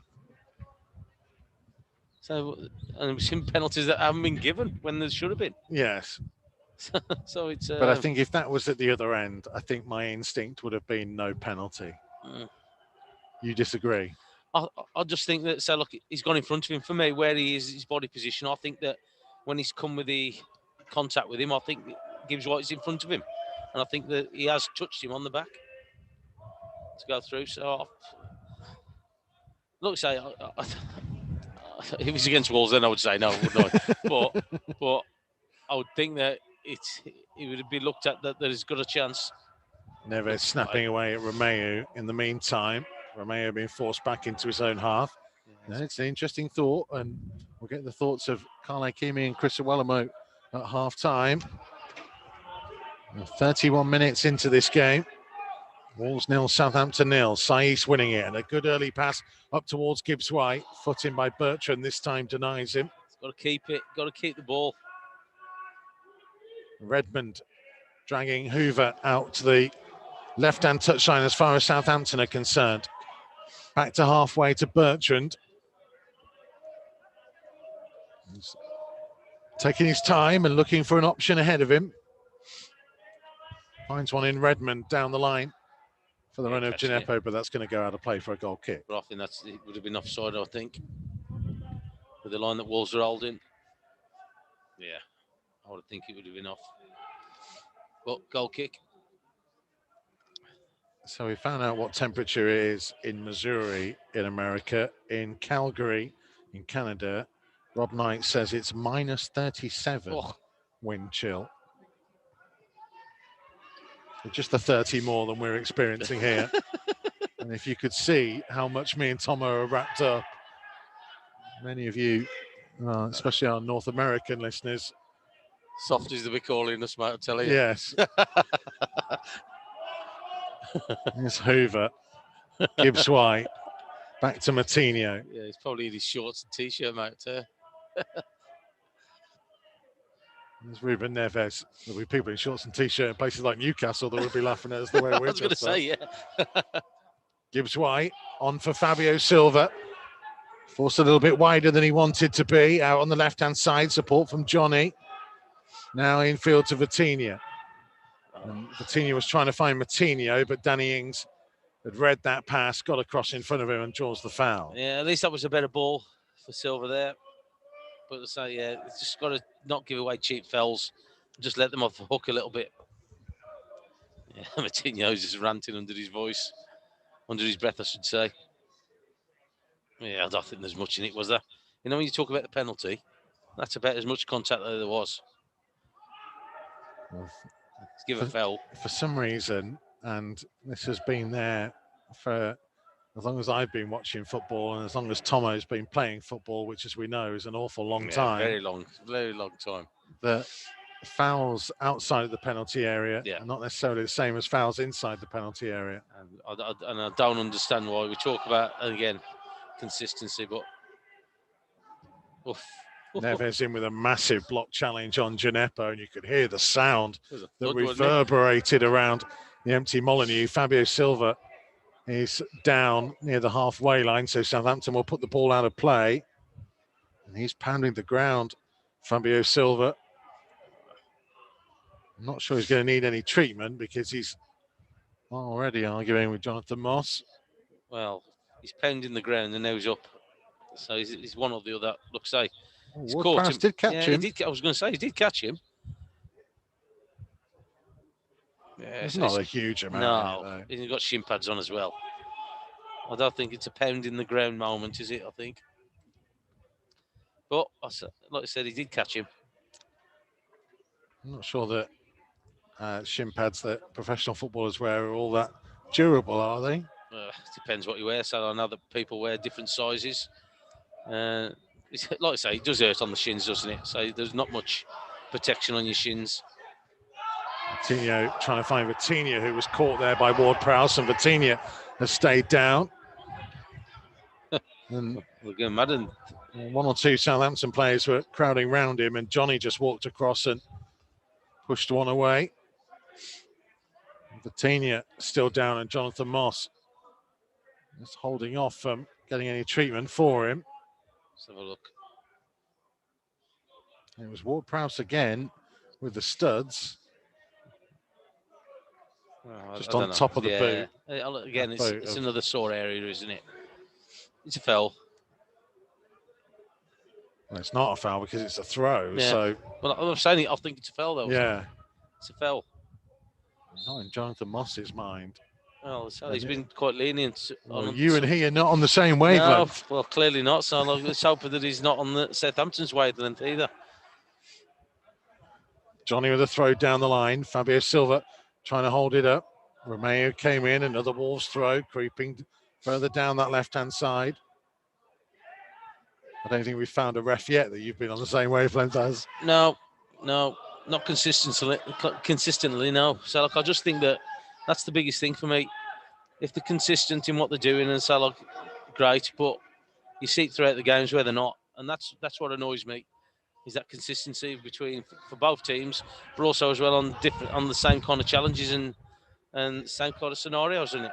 Oh, Nathan Redmond dragging back Jean Vitinho on the halfway line. Wolves free kick. Love to hear what your students think about your refereeing abilities. Play on.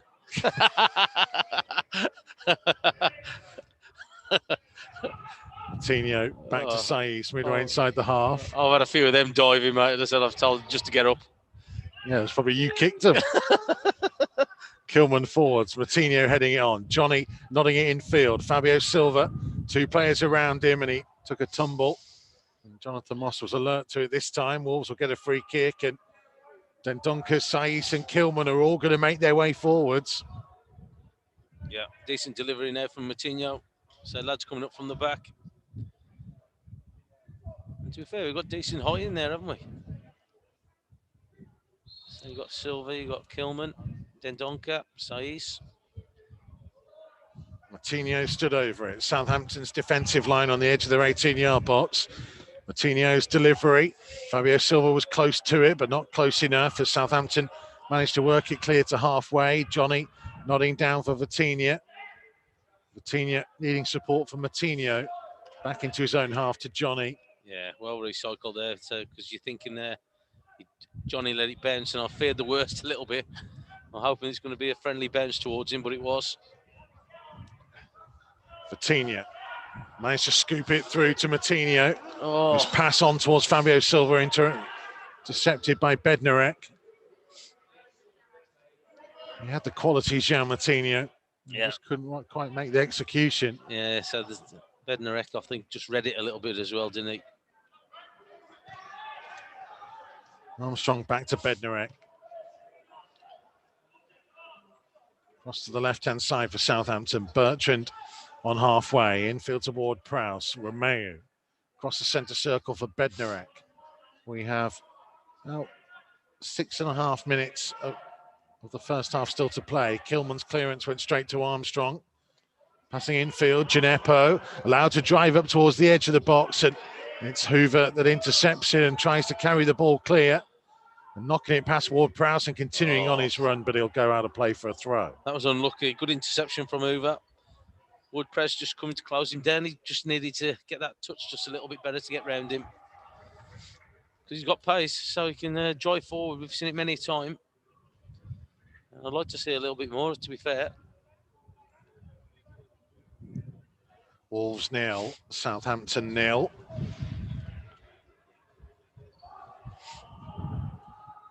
All played back in field. Bednarek to his right-hand side to Walker-Peters. On the halfway line, carrying it into the Wolves half. Vitinho coming to close down. Got it back from Romeo, and now back into the middle of his own half to Bednarek, across to Salisu. You're just hearing the Ruddy just screaming at his back line, squeezing up. Make sure they're tracking. Walker-Peters to Bednarek. Fabio Silva to close down. It goes to the right-hand side to Walker-Peters. No real option further forwards. Infield to Romeo. Holds off Moutinho. Gineppo out to Bertrand on the left-hand side. Bertrand might think about crossing from deep, and he does. And it comes all the way through to Redmond, who completely missed kicks. And it just loops into the waiting, grateful arms of John Ruddy. Well, I think the referees realised it was a foul because Ruddy's got the ball. He's allowed it to go. I think it was Redmond just coming to the back of Johnny, I think it was. He's just let it go because Ruddy got the ball.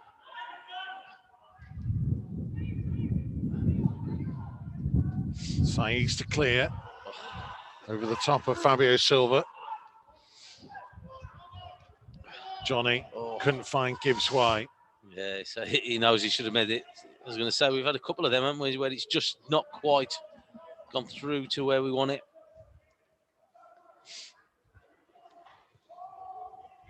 Wolves 0, Southampton 0. This FA Cup 5th round tie. Southampton beat Shrewsbury and Arsenal to get this far. Wolves beat Crystal Palace and Chorley. Armstrong on the right-hand side, down the line, looking for the run of Walker-Peters, but across comes Kilman. Infield to Neves, back to Johnny. Oh, well played by Kilman there. Just kept possession, didn't he? And a good kick to Gibbs White, who chested down to Moutinho, who releases Hoover on the right-hand side. Numbers trying to get inside the penalty area. Hoover was trying to crossfield ball towards Fabio Silva. And Bednarek comfortably intercepting Vowry's head. I know he's hit a couple of decent balls in early, but I thought that was the time there that he could drive on and commit the defenders a little bit more. By having that another touch, defenders come out and move a little bit more. But it's a good build-up play, though. Good link-up. Moutinho with great ball out to him. But Gibbs White did well. There's Saiz now for Kilman. Back to Romain Saiz. Mid-range inside his own half. His clearance is going to be as far as Romeo. Flicks it forwards towards Ings. Dendoncker with a foot in. Well played. Good defending from Dendoncker because that was a crucial interception there. He had to win that one. Dendoncker for Saiz. He will play it early over the halfway line for Johnny. Johnny looking to cut back infield. Support from Vitinha. Wide to Moutinho. Now Vitinha again. Johnny had continued his run down the line and a clever little touch infield from him, but too many Southampton players around them. Neves tracking back. Saiz is sliding challenge. Neves lifting another delicious pass out to the right-hand side to Hoover, who tries to play it on for Gibbs White, and they'll put it back for a foul on Kiana Hoover. Yeah, I'll tell you what, I like Hoover to just push on a little bit more. I think he's got the ability to drive on. And again, he can pick a pass out or he can pick a cross. Just like to see him a little bit more, just drive forward, have a little bit more confidence going forward. He's got pace. Well, again, Saiz, Dendoncker and Kilman have all gone forwards.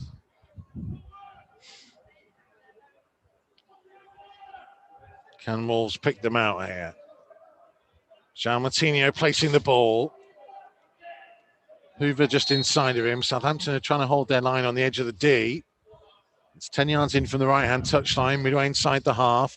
Moutinho's delivery will go deep. Saiz got there. Oh, well, Kilman was right behind him, and the flags did stay down initially. Oh, he's got to give him a shout there. He's got to just coming onto his left fist as well, Kilman. 6 yards out.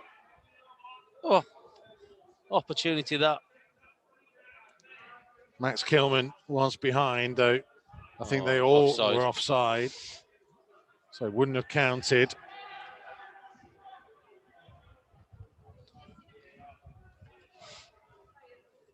Saiz was just stretching a little bit for it, wasn't he? So look, he was just doing a simple tap-in or simple opportunity for Kilman.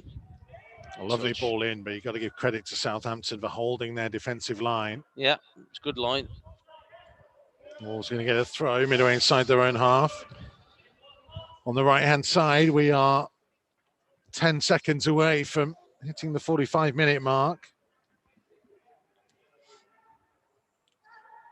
Wolves haven't really got into the final third on anywhere near the kind of occasions they needed to. We're going to have 3 minutes being added on. There's the VAR check and a couple of injuries in amongst it as well. Kilman to Johnny, up to halfway to Vitinha, to Johnny again. Second opportunity to try and find Fabio Silva, but Jonathan Moss has seen something he didn't like. A free kick Southampton's way. Well, I don't think there was much in that. Just looking at the replay again.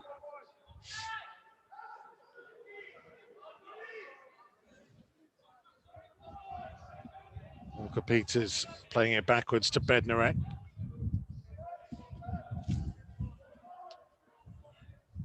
Ball is at the feet of Fraser Forster. Alan Smith said strange lineup tonight. We'll need our bench players. As I said, Nuno's taking a big risk with the team selection. Says, I hope we can be lucky in this game. Gineppo carrying it forwards. Armstrong to take it on. Southampton looking threatening again. To the left-hand side of the box to Bertrand. Low one in and a little deflection at the near post. But it came off Danny Ings and it will be a goal kick. I think Saiz has just done enough there. I think he's just knocked him off balance. I think Saiz put it behind. I think it's just looking at the replay. It looked like a corner. And give it a goal kick, it probably doesn't give the credit to Romain Saiz that no. You're suggesting he deserved that. I think that he's touched that. Yeah, I'm going to see from this angle now. Yeah, he did. Got a toe to it. It's a good block. Fabio Silva battling, but Bednarek coming away with the ball. Early up towards Redmond, just on the right-hand side of the centre circle. In went Moutinho. Redmond managed to hold on to it. Gineppo on the turn, looking to go through the middle of the Wolves half again. Being forced wide. Manages to get it to Walker Peters. Walker Peters up towards the corner of the box, trying to cut back infield. Backwards to Romeu. Switched here to Bertrand. 30 yards from goal, inside left. We'll leave it for Redmond to take over. Backwards toward Prowse. Romeu to Gineppo. Wide again. Out to Redmond on the left-hand side. Neves with him for company. Gineppo's flick. Bertrand wasn't quite alert to it. Hoover was, and his clearance goes out of play for a throw. Yeah, I think that's going to be it now, I think John Moss has got the whistle in his mouth.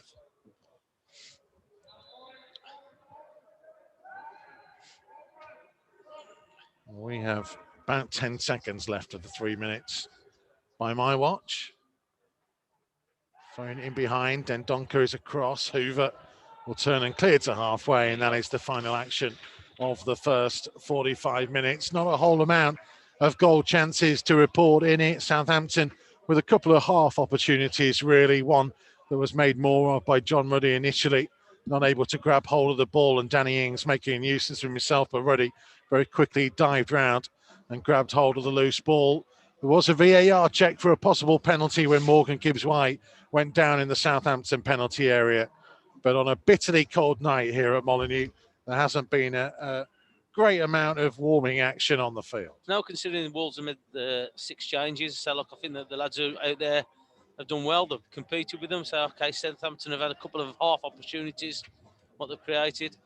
But again, they've just got to keep going. They've just got to keep playing, have that belief as well. It's just got to stick a little bit better for me up front, just to allow us to get a little bit further on up the pitch. But again, I'm sure that they'll be relatively happy with the way that things have gone.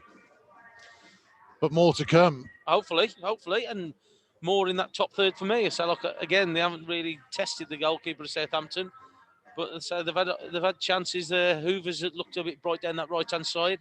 Johnny's looked good. He's tried to get in and link up with those strikers, but it's just that final little thing that's just missing, a little bit of care. And again, if they can just get hold of it up front, those front three, so they'll make life a lot easier for us. How tempted would he be to look towards perhaps Traore and Neto to add a little bit more impetus to those attacks? I think he'll leave it as it is to start off with, but I don't think he'll leave it long. I think that's one of the things that you mentioned earlier about we really haven't got any pace, and it's quite comfortable for the back line of Southampton to push up because they know they're not going to get run behind. Well, bringing them two on hopefully should create a little bit more space and also as well get the opportunities to push them back. More from Tomo to come. We'll also hear from Ikeme and Chris Iwelumo on Matchday Live Extra. Don't go anywhere.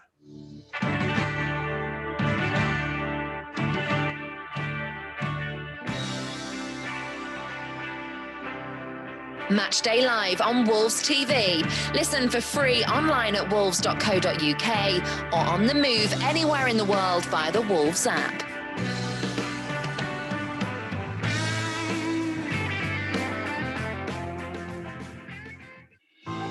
We can't welcome you to the Wolves megastore at the moment, but our online store is available 24/7. Visit shop.wolves.co.uk for huge savings on replica kits, training wear and exclusive Wolves clothing ranges. The Old Goal Club has a new series, My Golden Game. Speaking to former and current players, coaches, managers and fans of the matches that meant the most to them. It's a club who I have in my heart, and I always keep following it. I'd been back to Molineux on a few occasions, and I'd never got a good reception, and that hurt me a little bit. Not that I thought I deserved better, but maybe because of those two games against West Brom, where I scored 4 goals in 2 appearances. Check out the series so far, featuring the likes of Jodian Lescott, Kevin Doyle, Neil Emblem and Dennis Irwin. I was absolutely delighted when they came in from League One, and even more so when, after having a tough first 4 or 5 months, that we were on a bit of a roll and ended up playing in this fantastic game. Old Goal Club, My Golden Game, available now.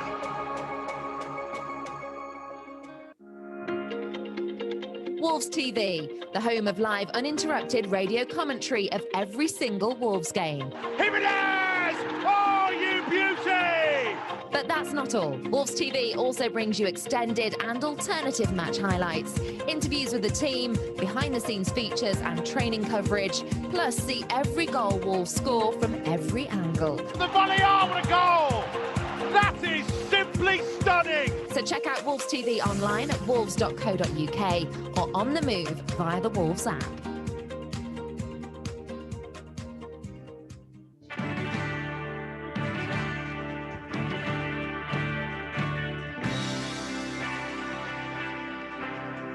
Matchday Live on Wolves TV. Listen for free online at wolves.co.uk or on the move anywhere in the world via the Wolves app. So half-time here at Molineux then in the FA Cup 5th round. Wolves 0, Southampton 0. Southampton dominating possession, 57% to 43 with 8 efforts on goal to Wolves 1, which was off target as well. 3 of Southampton's have been on target. They've also had 5 corners. Wolves haven't had any. Let's see what our at-home pundits are making of it. Ikeme, what do you think of what you've seen so far? Yeah, it's not sprung to life yet. I think that's fair to say. Wolves have looked a little bit more threatening as the half went on. I think it'd be important for Morgan and Vitinha to try and find the space between the midfield and defence. I felt like when they have done that, they've been able to try and play a ball to Fabio. If we can get Hoover further up the pitch as well, when he has attacked down that right side, he has looked threatening as well. But I'd like to see Wolves take it to Southampton in the second half. I don't think we've been bad, but I just think there just needs to be a little bit of life sprung into the game, and I suppose both teams would probably be saying the same. Looms, you agree with that? Well, I think there'll be changes at half time.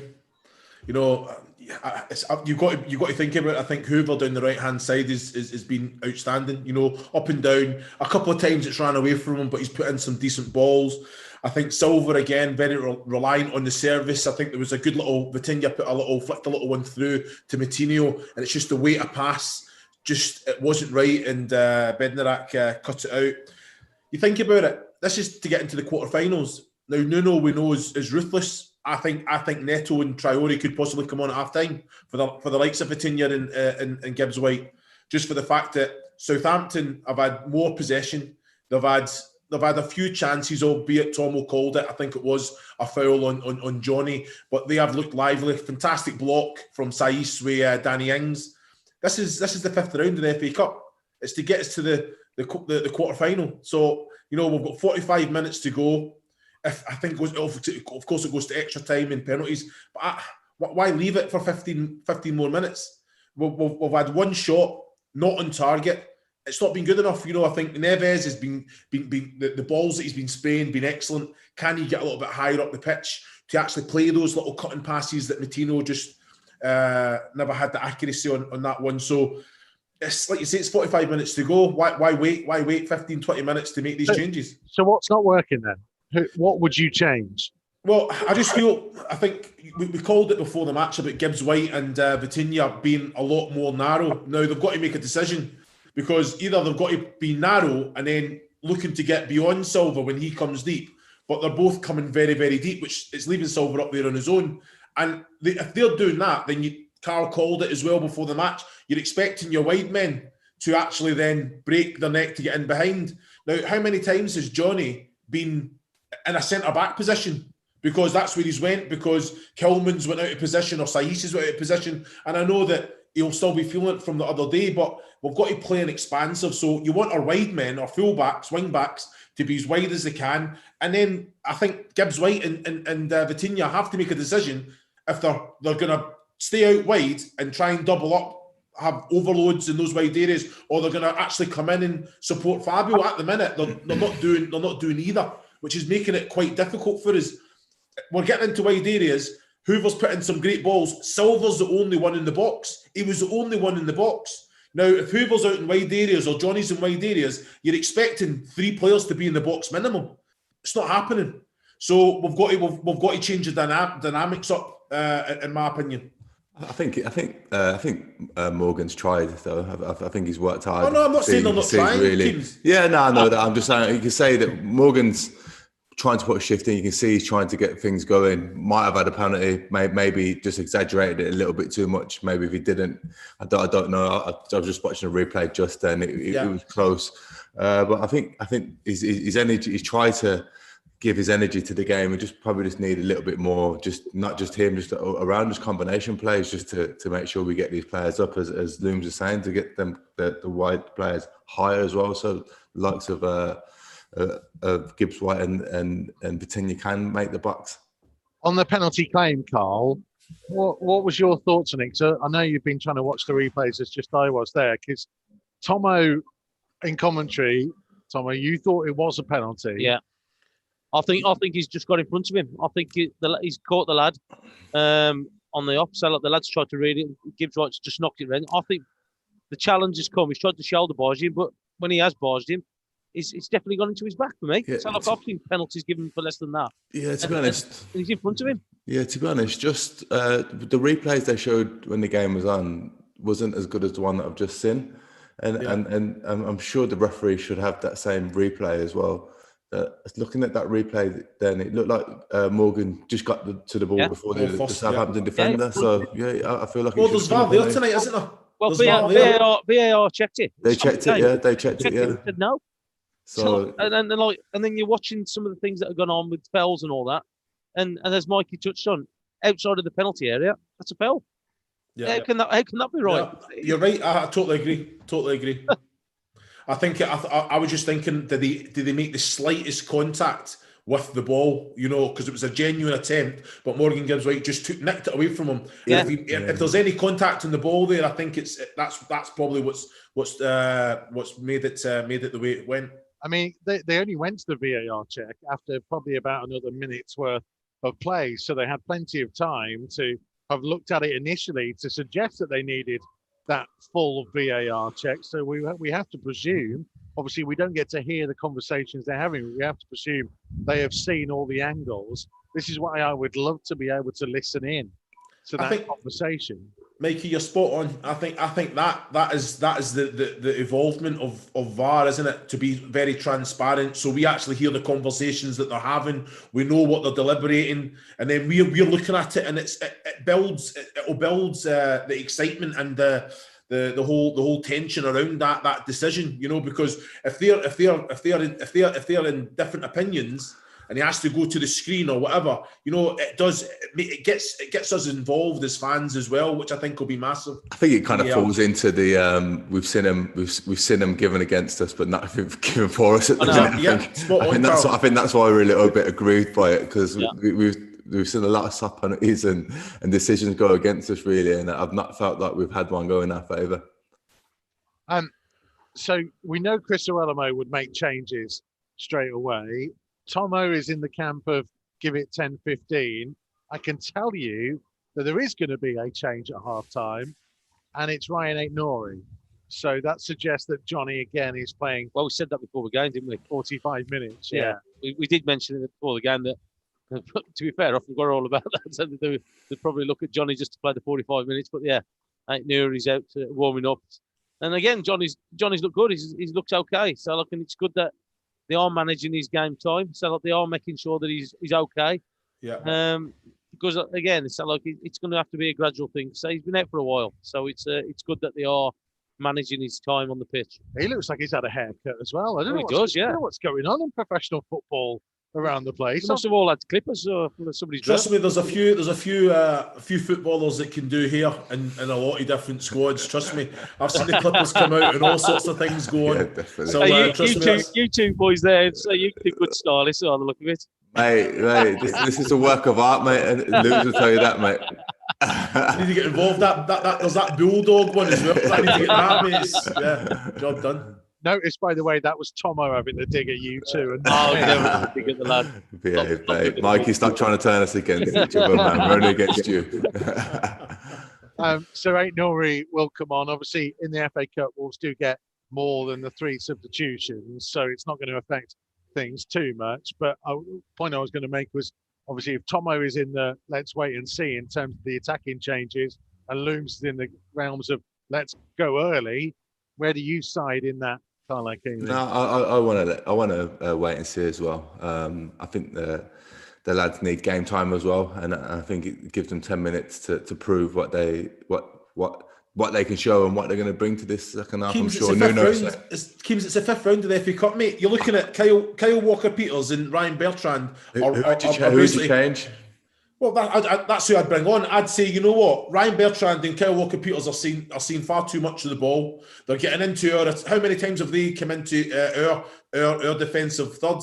You know what I mean? So who would you change then? I'm bringing on Neto and Traore and saying, you know what, let's see how you like it running backwards. That's simple as that. Try again, Keems. Try again. Yeah, no, I'm going 10-15 minutes and bring the lads on after that. I think Gibbs Morgan's really worked hard. I think he has tried to make an influence on the game. Well, I hope it's 0-0 in 15-20 minutes still. Then, because it's just so you're right.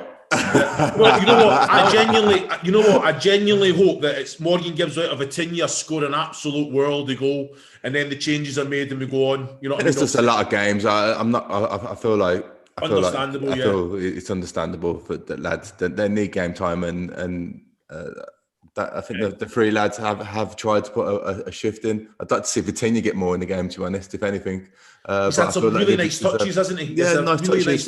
I'd like to try and find that space more. I want him to do it in the attacking third. Attacking third. Yeah, exactly. We're back out for the second half, so you two can have 45 minutes to calm down.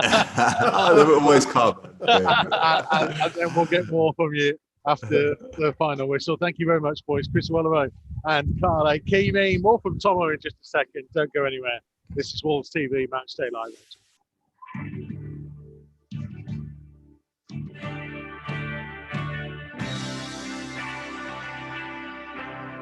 Matchday Live on Wolves TV. Listen for free online at wolves.co.uk or on the move anywhere in the world via the Wolves app.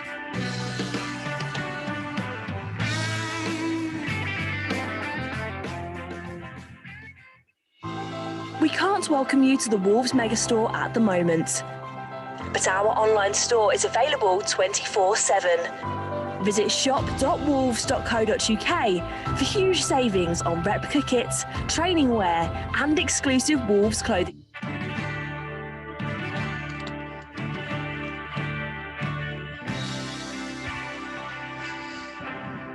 Matchday live on Wolves TV. Listen for free online at wolves.co.uk. So here we go, back underway for the second 45 minutes here at Molineux. Wolves confirmation of Ryan Aït-Nouri back into the team from a couple of weeks out, and he is on for Johnny at half-time.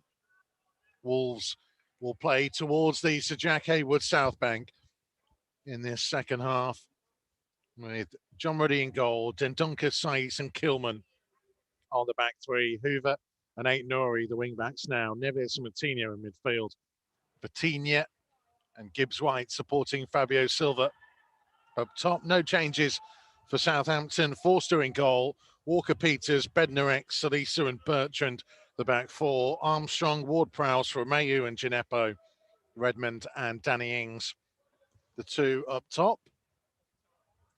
Tomo is frustrated because his half-time treat has been out in the cold so long that it's too cold for him to eat it. Frozen, mate. It's rock on. He lost half my teeth. It's very nice, though. A nice gesture from you, Mike. It's a little gift from you. Thank you. Stick it in your pocket and you can have it at the end of the game. I will. There's Redmond. Flicking it wide for Gineppo. Showed too much of it to Hoover. Infield to Neves, who's passed it straight to James Ward-Prowse. Now, again, down that left-hand side for Bertrand by the corner flag. Right on the goal line, blocked off by Dendoncker. Hoover couldn't find Gibbs-White, but Wolves will get the throw. Yeah, so look, fortunate they just won it back, and Ward-Prowse just actually kicking it out for a throw into Wolves. But again, so I would like to see Hoover keep going down this wing. He's done okay there at times. I'd like to see a lot more. He's thrown it down the line, was over the top of Gibbs-White, flicked forwards again. Dendoncker with a header away. Salisu to Ward-Prowse, back to Bednarek. Just to the left of the centre circle, low across it for Walker-Peters. Vitinha trying to put some pressure on. Back in field to Romeu, to Ward-Prowse. Now Salisu out to the left-hand side for Bertrand, over halfway, into the feet of Redmond. On down the line again for the run of Gineppo, but Hoover showing a turn of pace to get in front of him.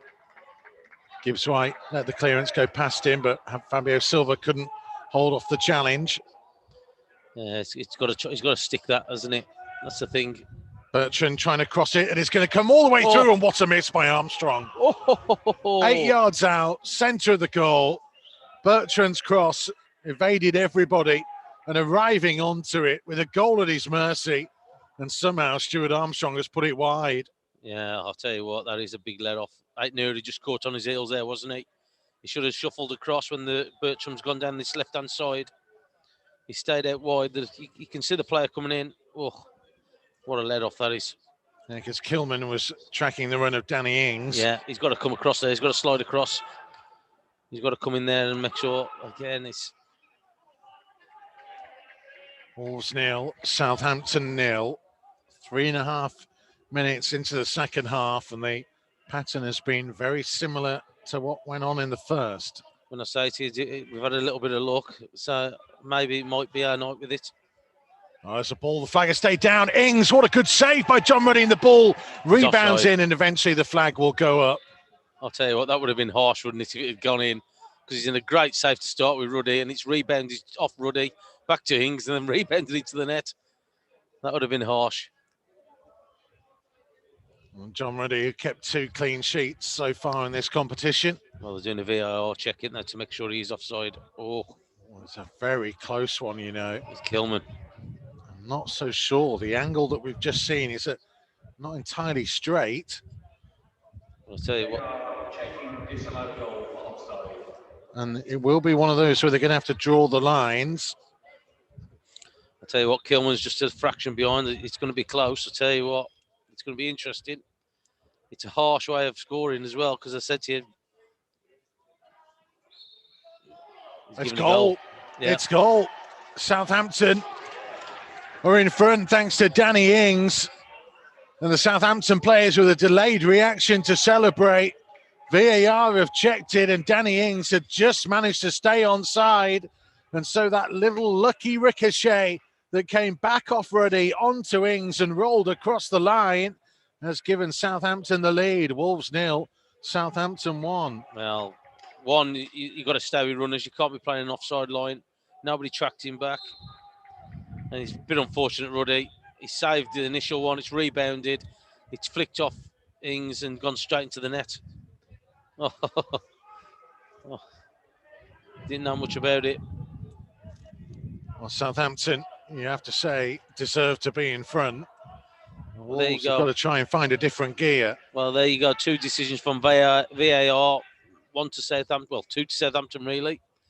No penalty, and then you get the lines out again. But you can't be playing offside there. Well, we've not seen them actually drawing the line. We saw them begin the process, but we've not seen the graphic on our screens that says it was definitely onside or not. It would have been very marginal either way. Yeah. Well, I just think that I think you're just dicing with things there if you're trying to play an offside so high up. The Wolves 0, Southampton 1. 51 minutes into the game. And I say Southampton have controlled the vast majority of this match. The Wolves have not really created anything in an attacking sense. No, well, we had the let off, didn't we, from Armstrong? He should have scored that. And you say... Oh, now then, Walker-Peters has gone flying into Fabio Silva. It was a heavy touch by Walker-Peters. And there's a yellow card come for the Southampton man. And I wonder whether VAR might have a little look at that. Well, he's just got the yellow, hasn't he? But it's a lunge because he knows he's controlled it a little bit too far away from him. Yeah, he just falls into him, doesn't he? Yeah. He's lunged for it, but he hasn't really gone with his studs, has he? He's lunged for the ball. To be fair, his studs are down, aren't they? It's just that his momentum of his body's just gone through onto Silva's leg. So Wolves with a free kick. It's probably too far out for Jean Moutinho to have a go for goal. 2-man wall. Rest of the players on the edge of the box. Moutinho to whip it in right-footed from the left-hand side. It's come off a Southampton head. And it might come through towards Ruben Neves, who's trying to keep it alive. And in the end, the ball ricocheted back off him and will be a goal kick. Yeah, he's given offside, hasn't he? The linesman down there.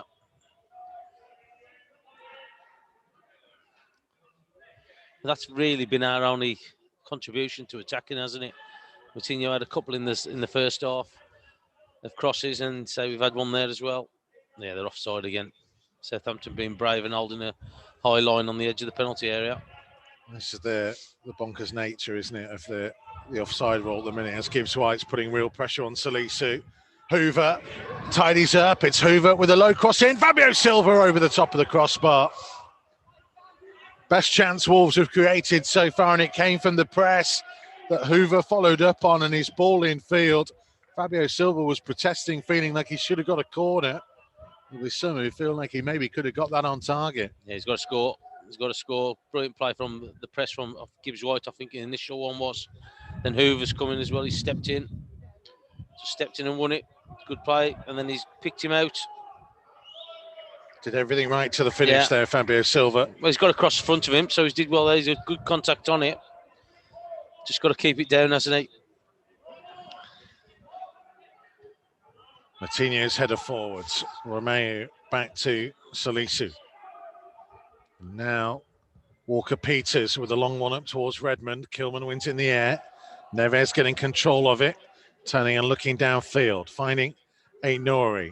Little flick by Gibbs White. Clever one. Vitinha trying to chase onto it. It's going to be a Southampton throw, though, as the defender's clearance came off Vitinha. Yeah, that was a shame, wasn't it? Good flick by Gibbs White. Vitinha just couldn't get onto the end of it. Ended up coming off him from the defender's clearance. Yeah, lovely touch by Morgan Gibbs White. Second half possession, by the way, 70-30 in Southampton's favour. It was only 56-44 in the first half. Fabio Silva chasing. Goalkeeper Forster has had to come and head it from the edge of his penalty area. Romeo nodding down. Kiana Hoover first to the loose ball. Infield to Fabio Silva. Here's Gibbs White into the penalty area, and across came Salisu's challenge. And Gibbs White fouled him in the process of trying to get something on the ball. And Southampton will have the free kick and a chance to clear. Yeah, good link-up play, wasn't it? Just to release Gibbs White. So he had to have a touch. Just probably a fraction away from him a little bit. Need to be a little bit tighter into his feet, didn't it? But again, they've pressed the ball well there. Just one possession. It is well Hoover again. Good pass from Silva. Oh, he's just caught him on his running foot. Gibbs White's just had the touch, and then it's just come off his other leg as well. That's took it towards the defender. Well, Hoover, I know the boys at half-time were impressed with his first half performance. You'd make a strong argument he's been Wolves' best player so far tonight. Well, he's looked good going down this right-hand side. He says he's defended okay. And as also, but I think that his attacking contribution has been a lot better. I think that he's been pushing down this right-hand side. He's nicked a couple of balls as well, which has created an opportunity. Here comes Armstrong, right-hand side of the penalty area. Support arriving from Redmond, still driving, forced wide there by Kilman and Neves. Nori trying to get a foot in. Redmond goes and collects the ball and heads out to the right-hand touchline. Southampton still working it through Armstrong. Infield towards Gineppo. Nori with a foot in. Vitinho with a second one. Vitinho trying to clear up early to Fabio Silva.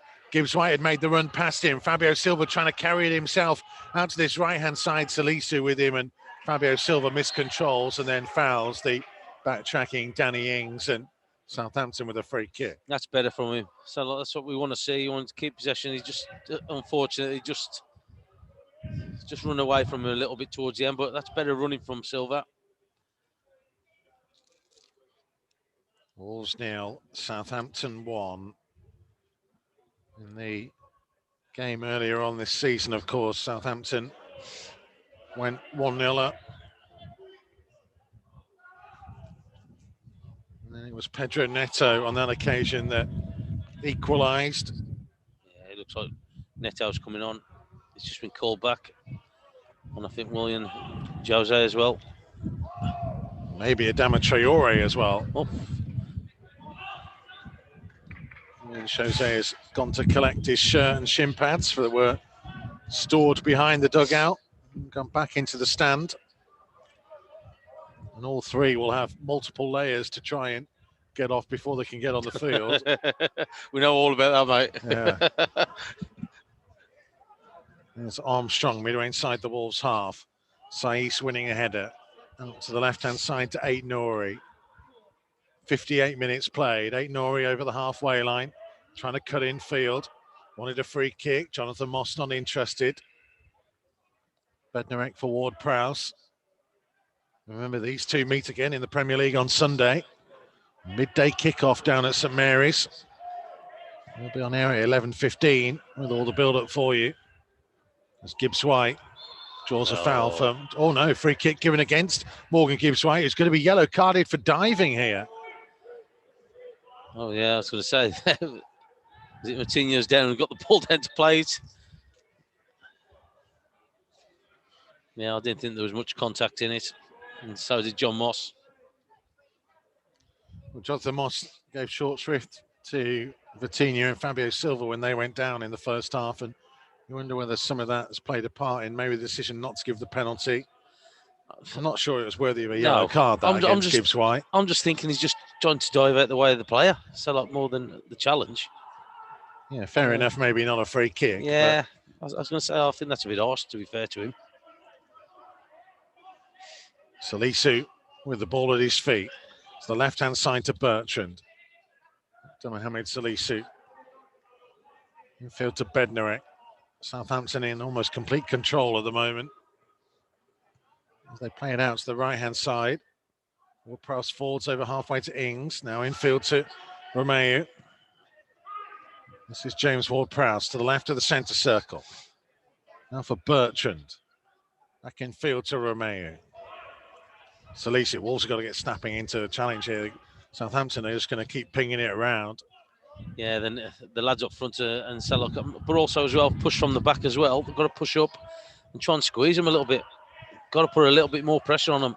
They're finding it a little bit too easy to just pop the ball around. Armstrong carrying it down the right-hand side at speed, trying to go on the outside of Aït-Nouri, who slides in at the expense of a throw, 10 yards from the corner flag. And the cavalry is nearly ready to be introduced. Damon Traore needs to find his shirt before he can come on. He's got to have his arms all done lubricated. Well as, yeah. Meantime, Southampton with a throw. 10 yards from the right-hand corner flag. Redmond back to Walker-Peters.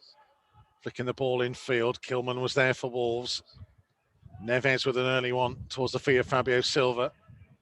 Vitinha. Now Aït-Nouri infield to Romain Saïd. Couple yards outside his own penalty area. Across to Dendoncker for Neves, but Ward-Prowse thought he could try and nick it.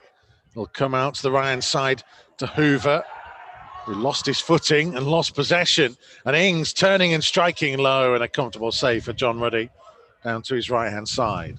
Yeah, so they need to get themselves a little bit of a spell of possession, didn't they, Wolves? So they need just to get a grip of it, just to prevent Southampton having any momentum and just keep taking the sting out of the game, because that's what they're doing. They're just happy just to keep popping it around, keep passing it. Neves for Hoover, Gibbs-White. Keanu Hoover in field. Neves with an early pass looking for Gibbs-White, but across came Salisu. Romeu. Oh, a little bit of a mistake by Romeu. Oh. Coutinho's pressure, but Fabio Silva couldn't capitalise. Saïs there ahead of Redmond with a good header down for Aït-Nouri. Tries to wriggle his way through. Still trying to go on. Ball just bounced away from him. Salisu putting his foot through it. Kilman getting the better of Redmond. And it will be a Wolves throw. So he's a bit reluctant, isn't he, Jonathan Moss, to blow the whistle sometimes. Neves for Saïd. So Willian Jose and Adama Traore are now ready. And here's Hoover on the right-hand side, and again driving forwards and trying to play it on for Gibbs-White, and across comes Salisu's challenge. Wolves throw. Or will it be a corner? I think it went the right side of the corner flag as far as we're concerned. Yeah, so he's well again Hoover there, didn't he? And Morgan Gibbs-White is replaced by Adama Traore. I think Fabio Silva, would you think? Like for like? Well, he may want to go two up top. Yeah. I don't know, yeah. It is Fabio Silva who's replaced. Willian Jose coming on.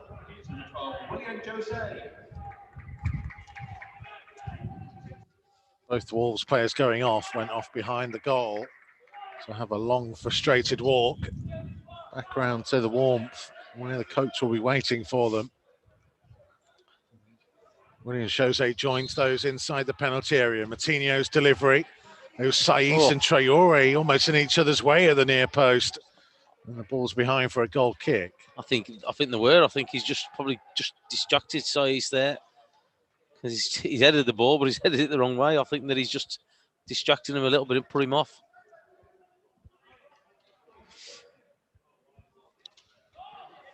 "64 minutes played. Wolves 0, Southampton 1.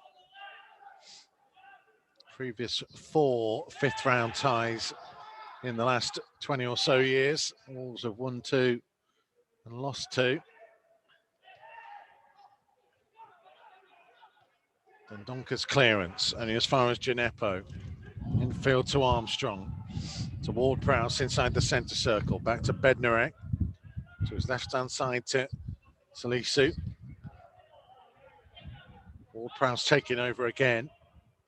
If Wolves are to find a way back into the game, they have to find a way of stopping Southampton just dominating possession at the moment. Yeah, they're just keeping possession. We just need to push up a little bit more.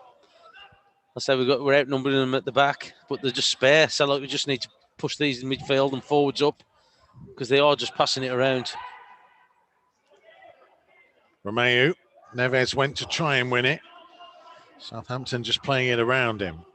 Gineppo benefiting from Hoover losing his footing. Bertrand over the halfway line. Hoover back with him now. Gineppo caught late by Neves. Free kick Southampton on the touchline in front of the Saints technical area. Well, if they're going to try and get back into this game, they've got to put more pressure on Southampton, because the longer the game goes, the more time they'll just take the time with everything as they are with his free kick. Bertrand's not in any rush, just pulling his socks up.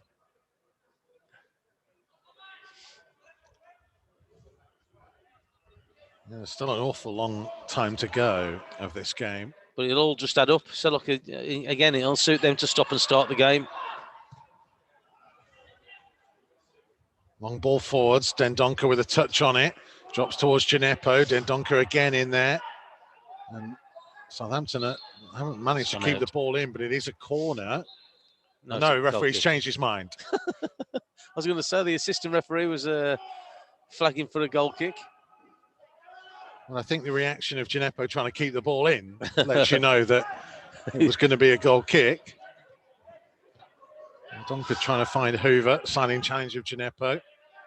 Wolves throw. Well, we've got to try and give this new front line now more of the ball. Got to try and get them involved in it. We're going to see Pedro Neto in a moment. And there's Gineppo again on the left-hand side. It was Neto off the bench that salvaged a point in the league game. And his influence turned things round in this FA Cup tie.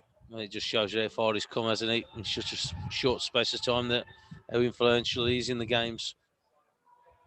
Aït-Nouri trying to press. Southampton coming away with the ball. Armstrong away from a couple of challenges.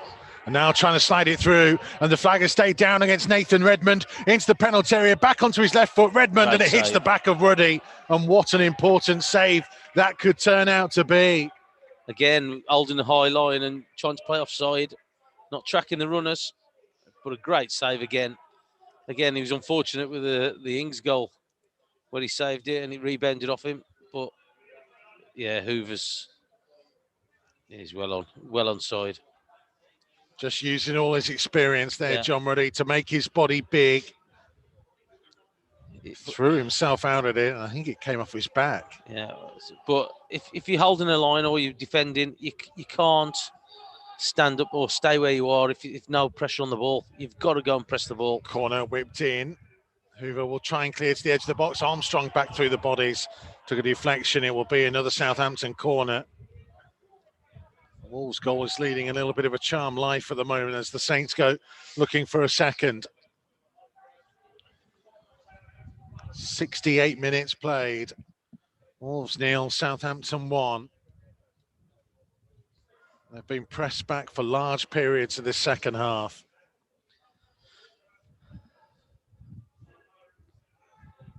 Ward-Prowse will place the ball right-footed from the left-hand side. Everybody back to defend it in a gold shirt. It's whipped in towards the near post and it's flicked on and away by a Wolves head inside the 6-yard box, and Armstrong slices his ball forwards and John Ruddy is alert to come and claim it before Ings could get there. He's tried to launch it downfield, and Vitinha is giving chase, and Forster has come out of his penalty area in a diving header out of play for a throw. I'll tell you what, great kick from John Ruddy, wasn't it? So look, I think it's Vitinha still there. He was being subbed there, but he was looking to see where the ball was, and John Ruddy was trying to pick him out. Well, now you have got pace and power up front now, so it'd be interesting if we start to utilise the three lads. Got to try and get in the ball. I don't think they've had a touch yet. They've been on for about 5 minutes. I think this is Traore's first touch. And here he is on the right-hand side and immediately setting off at speed and laying it into the path of Hoover. Hoover with a low one in towards the near post, away by Salisu for a Wolves throw. Yeah, but you just saw an example of what he can do, can't you? Puts the fear on them, onto Southampton, but also opens up space for other people. It's a presence thing, isn't it? No, he's lost out on possession here. Ings trying to switch the play for the run of Armstrong, and Aït-Nouri was just caught napping a little bit, but he's actually benefited from that because the bounce went behind Armstrong, and Neto Oh. It's a little unfortunate because Romeo, I think, lost his footing and ended up putting something on the ball that took it away from I was going to say, as he's falling over, I think he's actually caught the ball. It's just not going for Wolves at the moment. No, it's not. No. Ings. Gineppo's ball back. Ward-Prowse. Ings into the face of Adama Traore and out of play for a Southampton throw. We have 20 minutes remaining. The Wolves, first and foremost, to find an equaliser to stay in the FA Cup this season. Will be decided on the night as Bertrand waited for Traore to arrive behind him, felt the slightest bit of contact and went over. Well, I ain't going to keep going back to it. There was more contact in that penalty decision in the first half than there was there. And he's given a free kick. Bertrand will try and lift it forwards. It's a bit of a pet peeve of mine, those kind of free kicks anyway. Yeah, and mine. I think officials should be a little bit more alert to where a player is trying to buy a free kick rather than legitimately be fouled. Yeah, so he drives me mad as well. Bertrand up against Hoover. Now for Redmond. Good foot in by Neves, and Traore can take over. Cross came the change of Romeo, Wolves throw.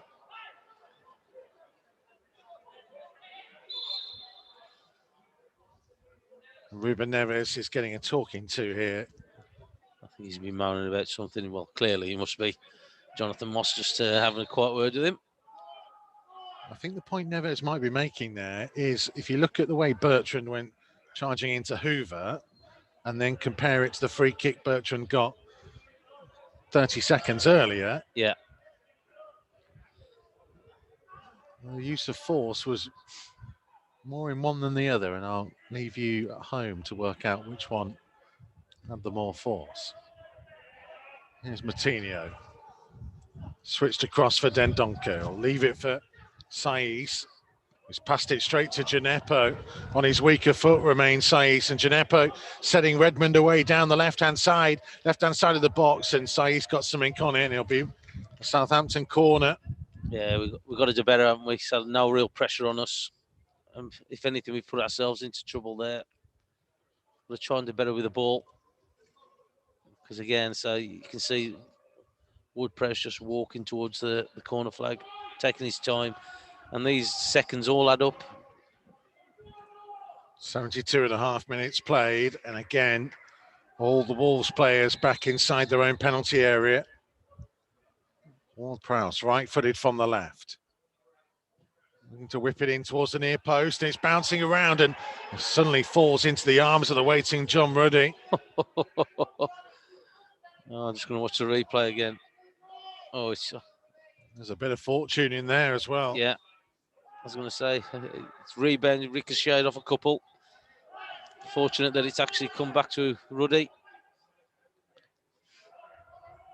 There's Dendoncker out to the right side to Hoover. His attempted first-time pass blocked by Bertrand. Neves was caught late by Romeo. Free kick Wolves just short of halfway. Midway between the touchline and the centre circle, that Dendoncker gets on with things quickly. I think we're going to have to start forcing the issue a little bit now, and we've got to start pushing it forward. Got to get it higher up the field. Southampton will be happy with us playing it around the centre circle and halfway line. Dendoncker with a high ball out to the left-hand side. Neto with a lovely piece of control. Now trying to cut back in field. It's a couple of yards outside the penalty area. Trying to hold off a challenge. Little short pass to Moutinho. Back to Kilman. Infield to Neves. Neves will try and switch the play out to the right to Traore. He miscontrols but collects it on the right-hand touchline. Gineppo is in front of him. And Traore setting off, runs into Bertrand. 3 players around him in the Southampton. Ward-Prowse win the other one. Oh, loose one though. Willian Jose. Neves attempted cross blocked by Salisu. Oh, and then get up. Gineppo. No. Winning a very soft free kick again. Well, there's that in behind him. Well, there's an example of what you were talking about. He had nowhere to go.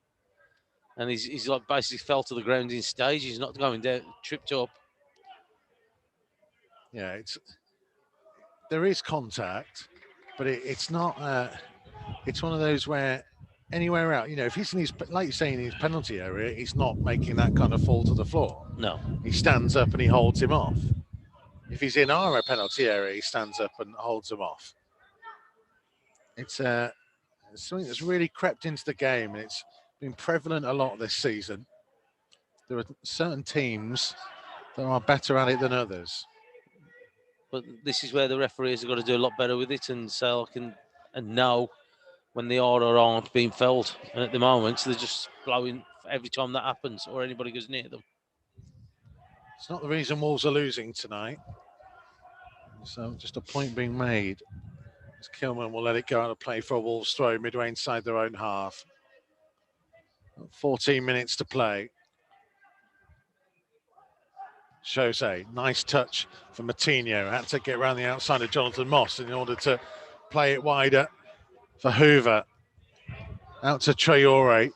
35 yards from goal. Traore's flicked it down the line as Hoover had continued on, and he hangs his cross towards the far post. Walker-Peters heading it out of play for a Wolves throw. Well, they're starting to ask a few little questions going forward. I'd like them to be a little bit better in that top third. Just see if we can create opportunities. Really haven't tested the goalkeeper yet. There's Moutinho. Now to the right-hand side to Traore. Two players up against him. Traore running towards the corner flag, and Bertrand coming away with the ball. Ward-Prowse early up towards Ings, and suddenly Southampton have got runners either side of him, one of which is Armstrong here, and it's Armstrong into the penalty area. Max Kilman with a superb block. Just tracked him, hadn't he? Did really well. But again, we've got to do better. We've got to try and create something. What a bit of defending by Max Kilman. Yeah, he did really well, didn't he? So like I say, he tracked Armstrong, didn't he? And then went the vault minute when he's shooting. He just stuck out a foot and blocked it. Goes under the radar a little bit, and of course he got a little bit of stick for his performance at left back against Arsenal. But in that left side of the centre half, he has been really accomplished whenever he's played there this year. But he was only the first half against Arsenal. I think that he got exposed a little bit. Again, it was a new position, or relatively new position for him. And they exploited that thing about 2 against 1 against him. So they did make it difficult for him. But I thought that he kept his composure and kept going throughout the game. He's a very quiet young man, but he is quietly building a decent role for himself in amongst this Wolves squad. Well, keeps picking him, doesn't he? He keeps selecting him, so he must be doing something right. He's got the ball from Aït-Nouri's throw on the halfway line.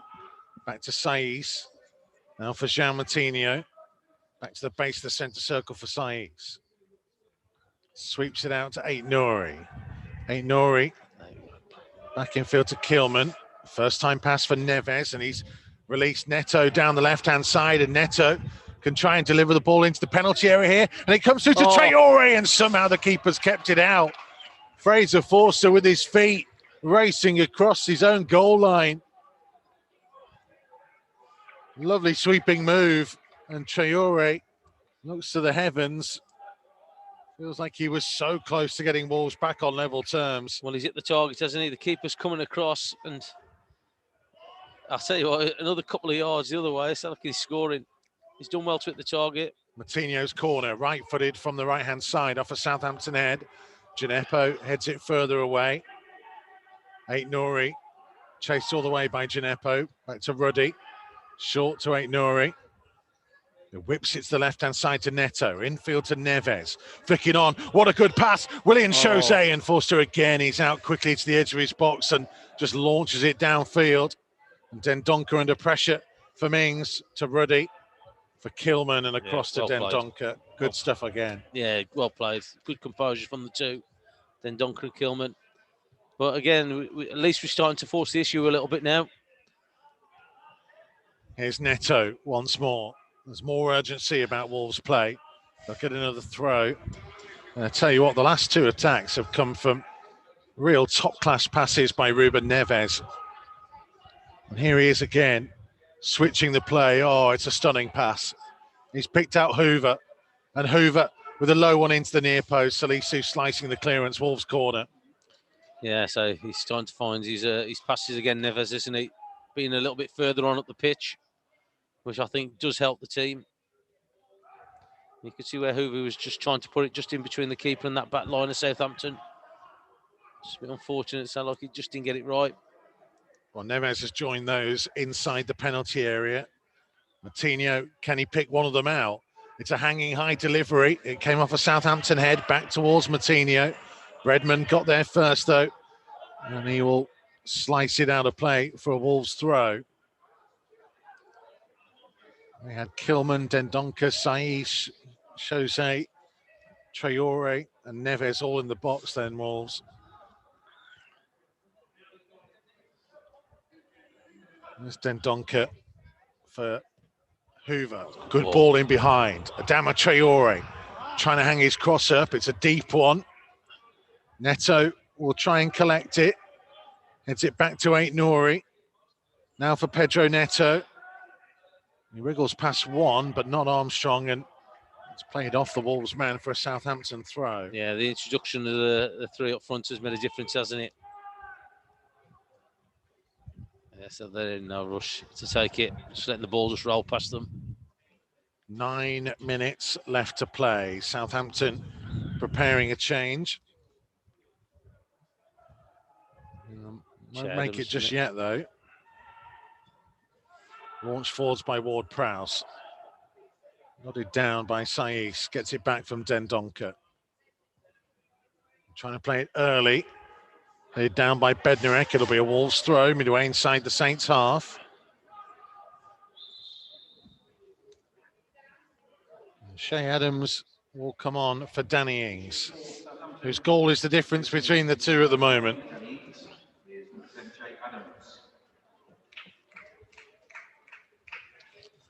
Yeah, so fortunate to get it, but that run across that back line that caused the problem. Good save from Ruddy, just watching the replay again. Oh, that's a goal scorer's goal, isn't it? Because he could have gone absolutely anywhere and Ruddy saved it.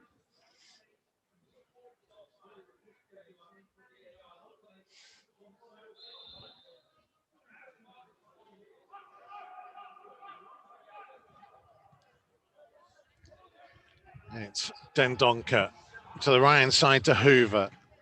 Trying to find Traore. It went through his legs. I think it was Bertrand challenging him, and Bertrand's come off worse than where.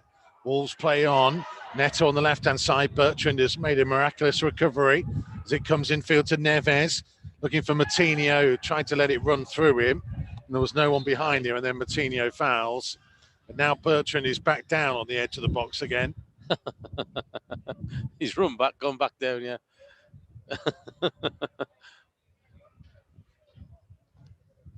Oh, and he thought he needed to defend. He was up and okay, yeah, Ryan Bertrand. And now he needs treatment. He's holding his wrist. And officially, we have 6.5 minutes left to play. The Wolves need to find an equaliser from somewhere to take this game to extra time. Has to be decided tonight. If the teams couldn't be separated after that, then we would go to a penalty shootout.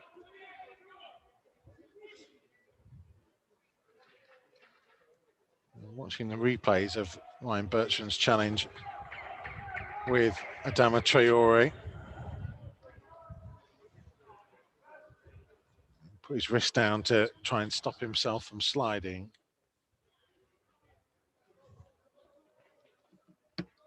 Jonathan Moss in long discussion with Fraser Forster, who kept out Adama Traore's effort.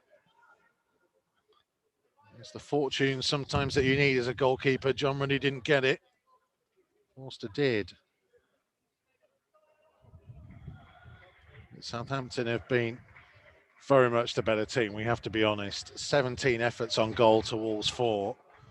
And in terms of the second half, they've been dominating possession and they've had 9 efforts to Wolves 3. They've just controlled the game though, haven't they?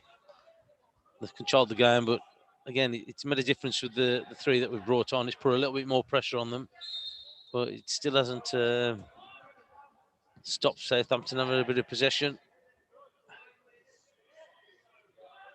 Nathan Teller is going to come on shortly. Traore. He got away from Ward-Prowse, but not from Bertrand. Neves, early one up, but straight to Salisu. Well, I thought he could have gone out to Neto there. Neto was free. Out on that left-hand side. Romeu back for Bednarek. Evades Pedro Neto. Goes back to Forster. Less than 5 minutes to play at Molineux. Wolves 0, Southampton 1 in the FA Cup 5th round. Hoover's header over the halfway line. Moutinho did well to get something on it. Traore goes flying into Redmond, into Gineppo, I should say. And nothing wrong with it. Nothing wrong with it. Jonathan Moss let it go. Well, and this time he penalises Traore. Well, the other one was just a shoulder barge. Nothing wrong with it. Traore's going to get a talking to and told to calm down. Oh, it's Bertram down again, is it? Change to be made for Southampton. And it's Moussa Gineppo, who, would you believe it, for the first time tonight, has only just switched over to the opposite side. Well, he was just down here having the foul. So he was the one who the challenge coming for. So what's he doing over that side? Oh, that's very unlucky for him, isn't it? Oh, who would have thought that all of a sudden he's made his way out that way? But he's the one who got fouled out just in front of us here. And all of a sudden he's out by Nuri on the left back position. 3 and a bit minutes to play. Bertrand to launch it forwards towards the new man Teller. Hoover's header went infield. Adams intercepted by Moutinho. Back across his own penalty area for Kilman. Up early to Aït-Nouri. Trying to slide it down the line for Pedro Neto, who takes it infield in his stride. Still driving. He's past 3 here. It's an excellent run, and then he's fouled. Only a couple of yards outside the penalty area. A yellow card coming for Oriol Romeu. And this might well be within range of Wolves' free kick takers. Ruben Neves grabbing hold of the ball. Brilliant run by Pedro Neto. Just about to say that. It was a great run, great feet. Yeah, he knew the challenge was coming. He was clever enough to get his body there. Well, yeah, it was so great feet there. Just coming inside from that left-hand side. You got Neves now who's just taking the free kick. Well, Ruben Neves has scored 4 free kicks in his Wolves career. Can he produce something special from this? Slightly to the left of centre. Just under 25 yards out. It's going to be Ruben Neves to strike it. It hits the wall. Comes back to him and he couldn't get it. Drops to Aït-Nouri. Now for Dendoncker. We gave him the big build-up. It didn't quite deliver. Ball pumped towards Willian Jose. Away by Salisu. Moutinho brings it down. It's the left-hand side to Aït-Nouri. Back in field to Jean Moutinho. Now for Dendoncker. We've got 90 seconds of the 90 left to play. Traore onto Hoover. Hoover's attempted cross, didn't get anything round it. And it goes behind for a goal kick. That was a shame, wasn't it? Because he's done well down this right-hand side. He just couldn't get his foot round it to get it in. So a good pass from Traore. Well, Ruben Neves hasn't scored a free kick since April 2019. Was the last of his 4 free kicks. And for somebody of his ability, that's surprising, isn't it? Because we've seen him, technically he's very good. We've seen in that championship, anything that was around there about 20, 25 yards, he was hitting the target or scoring. It's just a shame that he can't replicate those things in the Premier League. Dendoncker being forced back into his own penalty area in an awkward one. And John Ruddy has presented it straight to Teller. He's managed to hold him up in the meantime. It's Armstrong to seal it, and it's in. Via the far post. And surely that is the goal that sends Southampton through to the quarterfinals. Wolves have just not quite been at the levels that they've come to expect in this game. And Dendonker's awkward pass back to Ruddy presented an opportunity, and Southampton have gratefully snatched it from them. Yeah, well, he's just holding up there 4 minutes, I think, extra time they've got.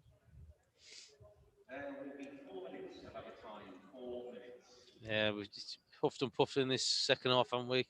They've controlled the game, Southampton. So the 3 introductions up front made a little bit of a difference, but I don't think we've quite utilised them as good as we can. Yeah, so I don't think Ruddy will want to watch that again, will he? But it was an awkward pass back to him, wasn't he? I think sometimes you just got to put your foot through. I'm surprised an experienced goalkeeper like him don't just boot it. I know he's trying to play. So he's desperately trying to scramble across. It was pretty much the only place it would have gone in, was finding that far post. Stuart Armstrong did. There's Neves. Yeah, Neto on the left-hand side. He's got Aït-Nouri on the outside of him. Neto to cross. Came off a Southampton head. It'll be a Wolves throw down by the left-hand corner flag. Yeah, he's just touching on that. It was the only place he could score, wasn't it? Just putting it there because we had a few on the line. Well, had Saiss on the line. Neto on the left, trying to dig his cross out. Bednarek is there to clear. Wolves will get another throw. Time is very much against them. Aït-Nouri to take it. We have played 90 seconds of the 4 minutes being added on. Aït-Nouri has been forced back towards halfway to Kilman. Into the centre circle for Saiss. Now for Dendonker. Wide for Traore. Traore, 3 players around him. Just not the room. And he fouls Teller. It's going to be a booking, I think, for him. And a yellow card for Adama Traore. Yeah, I think that's just a little bit of frustration there, but if you just touched on there, 3 players surrounding him. As soon as he gets the ball, they're just right round him, stopping him from running, because they know if they let him start opening his legs up a little bit, he'll be away.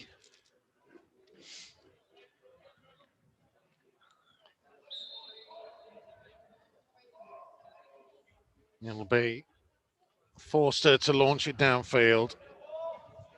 We've played 2.5 minutes of the 4 minutes being added on. Wolves need a miracle. Hoover's clearance closed down by Bertrand. And Adams taking it towards the corner. Neves tracking him. Adams trying to hold it off. Neves still battling, but the ball's going to come to Nathan Teller, who goes down, and that's a penalty, Southampton. And they've got a chance to put the icing on the cake as far as they're concerned. Jean Martinez's clumsy challenge right on the edge of the box. Just in, wasn't it? I think. Just in. Martinez protesting his innocence.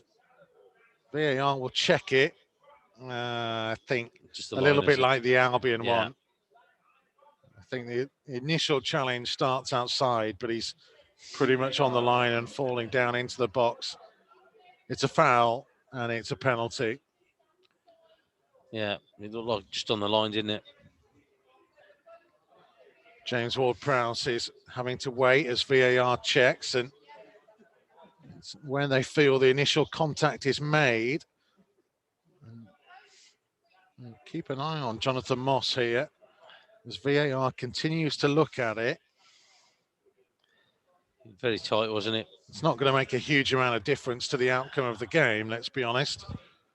We're pretty much in added time anyway. Jonathan Moss, I think they're going to give a free kick. Yeah, they're going to overturn the penalty decision, and it will be a free kick instead. Well, that's very, very marginal.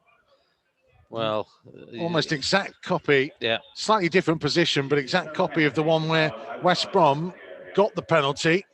Southampton are getting a free kick millimetres from the line.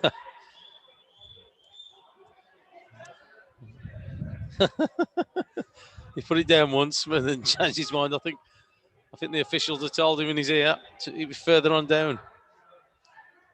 Martinez was telling him it's here.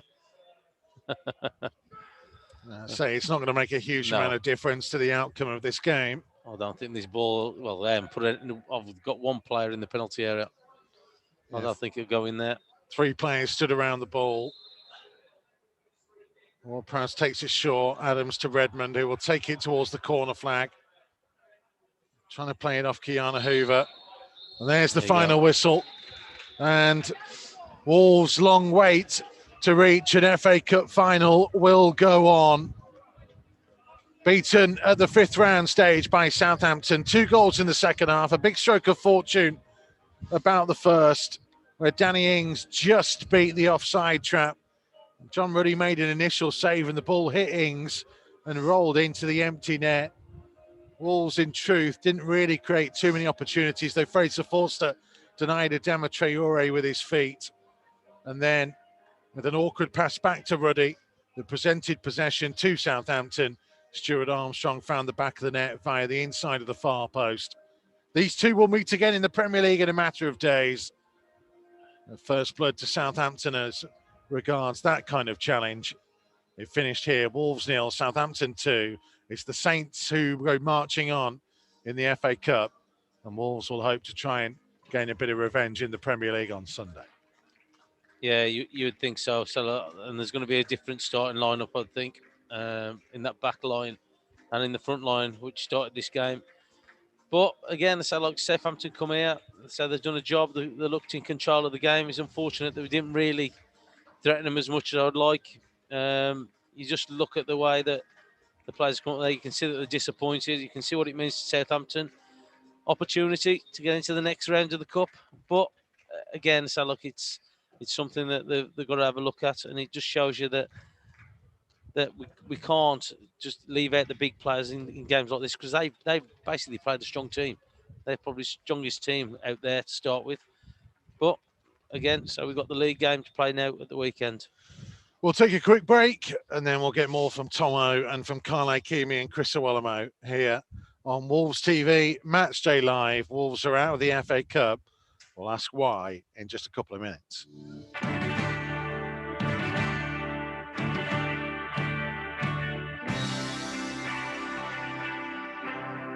Matchday Live on Wolves TV. Listen for free online at wolves.co.uk or on the move anywhere in the world via the Wolves app.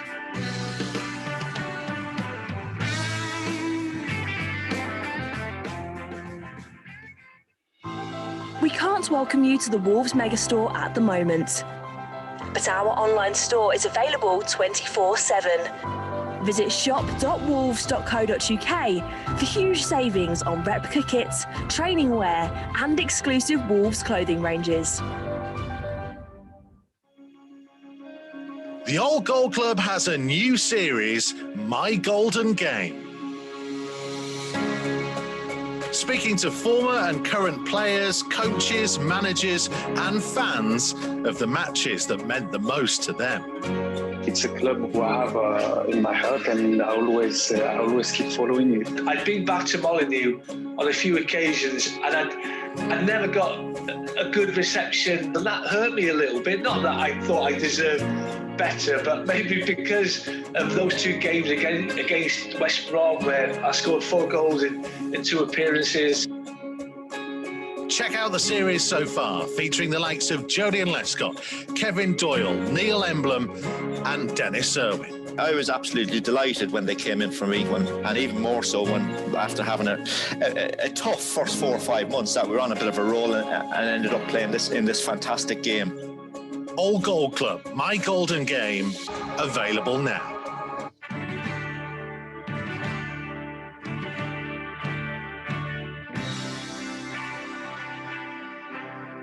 Matchday Live on Wolves TV. Listen for free online at wolves.co.uk or on the move anywhere in the world via the Wolves app. So full time at Molineux, Wolves 0, Southampton 2. Let's go to Chris Iwelumo first off. For this one, you wanted changes straight away at half-time to try and turn things around. Looms, Nuno chose not to. He eventually did throw on the cavalry, but it didn't really have too much of an impact in the end, did it? Yeah, it's just, you know what, and it was no disrespect to Gibbs White or Vitinha. I just felt that Bertrand and Kyle Walker-Peters were very much dominant and forcing us onto our back foot. You know, it's like I say, it's the fifth round. It was a chance to go to the quarters. Southampton were the better team in the first half. So again, I just thought, because Nuno makes those decisions, you know, he sees it, and he obviously had the words with them, told them what to do to try and get on the front foot. And it wasn't to be the goal. It was disappointing because the defensive line, which is usually so sound, was a little bit disjointed. I think it was it Kilman? I think it was just a little bit deeper than the rest. He's tried to kind of hold up, and Danny Ings is onside. The first shot on target, 79th minute. You know, it's not what we're used to, and it was, like you say, it is disappointing. But we have to learn from that and go again, the exact same team again on Sunday. Well, Ikeme, a lot will be made, of course, about Wolves making the amount of changes they did for tonight. Of course, the benefit of hindsight means that many will say that they shouldn't have made the changes that they did. It's one of those situations, isn't it, where we talked a lot before the game about players needing to take the opportunities that they were given. It's not quite worked out like that. Yeah, it's difficult, and I understand what Looms' point was at half-time. It's the fifth round of the FA Cup. Let's go to the quarterfinals. I suppose that's just a balance at times where you think, do you go for it and keep the players playing, or do you rest a few players and try and get players minutes? It's difficult. There's been a lot of games this season. It seems like we're playing weekend and midweek every week, and it's a difficult balance to try and rest players, save players. We've got a lot of injuries as well in the squad. So how much do you risk everything? So it's a disappointing result. Disappointing performance in a sense as well. Because as Loom said, not creating an opportunity on target until really late in the second half. It's disappointing. It's been a problem for us throughout the season at times, creating chances, and it's disappointing to get to that second half and creating really one opportunity on goal. I can't remember any other opportunities really had on goal. I don't think we particularly looked threatening either. And I'd have to say Southampton definitely did deserve the victory. I think you've seen glimpses of Neto when he came on, you know, getting on the ball, driving, some great close technical ability from him again. You know, it kind of broke down in that attacking third for us. You know, Hoover, again, good energy up and down, defensively sound. I think there was one about 5 minutes to go where he was under no pressure, and it's just put it back in the box, and it's went out of play. So it's these little moments. The thing about it as well is that there's no gimme on Sunday. It doesn't matter who you rest. So it's like, it's the fifth round. Let's go as strong as we can, and then obviously we've rested players, but it doesn't mean that you're going to go and have more energy in the tank on Sunday. So it's hopefully that is the case, and we're dominant. But like you say, it's we know what we're going to get with a Southampton team that are quite aggressive without the ball as well. We mentioned Kiana Hoover. Tomo, we mentioned him a little bit in commentary. If we are looking for a positive to take away from this, would it be the performance of the youngster? Yeah, I was going to say he's shown at times throughout the game that he can drive forward. He's got quality. He's quick, and again, he can hit that early ball in, and that's what we want. So that was probably the promising thing about the game, about the way that he played in the first half, probably especially. So he tried to get forward in that second half, but it just didn't work out for him. Trey already come on. Again, so he's trying to link up with him. A couple of times he did. But that's what we've got to try and do. We've got to try and bring the players through. And I know Hoover played well. I thought that Vitinha struggled to get into the game. Silva struggled to get into the game, unfortunately. But again, it's like bringing Neto on showed you just what the quality that he's got. That he definitely changes the dynamics of the team with the pace and player that he's got. You know what the biggest missed tonight was Conor Cody. Yeah. The fact that he's just organising, step up, making sure everyone's online, keeping them switched on, talking all the time. You know, it was very evident that defensive line was a little bit disjointed here and there. You know, it wasn't time and time again. I think Redmond got in as well. Again, tried to step up. Conor Cody doesn't do that. You know, if anything, they all step up together, they all drop together. He then, as that, he's a lot deeper than everyone else, and he can cut those ones out. And like you say, that might be just the voice. You know what I mean? We're talking about having no fans and how important, as you said, you've talked about it time and time again, that you can hear Conor speaking, talking all the time, and you're up there doing the comms. So I just felt that was a massive loss, and it was very evident as well. You know, you've got Dendoncker. Okay, he's played quite a few times there. Saiss has went in at centre back at United. So again, they are experienced in that position. They have played it, but still, Kilman, a young lad, fantastic player, but with the voice of Conor Cody, positioning. It was something that Julian Lescott said about his positioning. That was the only thing that he questioned. He's got the athleticism, he's got the technique, but again, positioning for a defender. Carl, you'll know for a goalkeeper, positioning is massive, and having that defensive line in front of you, it's so important. Yeah, definitely. I think it's like you said, with Code not playing, the goalkeepers will be talking, but you need someone who holds that line as well. The one voice. It can be from a fullback, it can be from anywhere. It's just having that one person who kind of runs the line really of the defender. So I think that always happens when you make changes. It's always going to be a bit disjointed, but it's disappointing. I think it's disappointing that we didn't create opportunities really, and the two positives probably are Hoover's performance and probably Johnny getting more minutes under his belt. Yeah.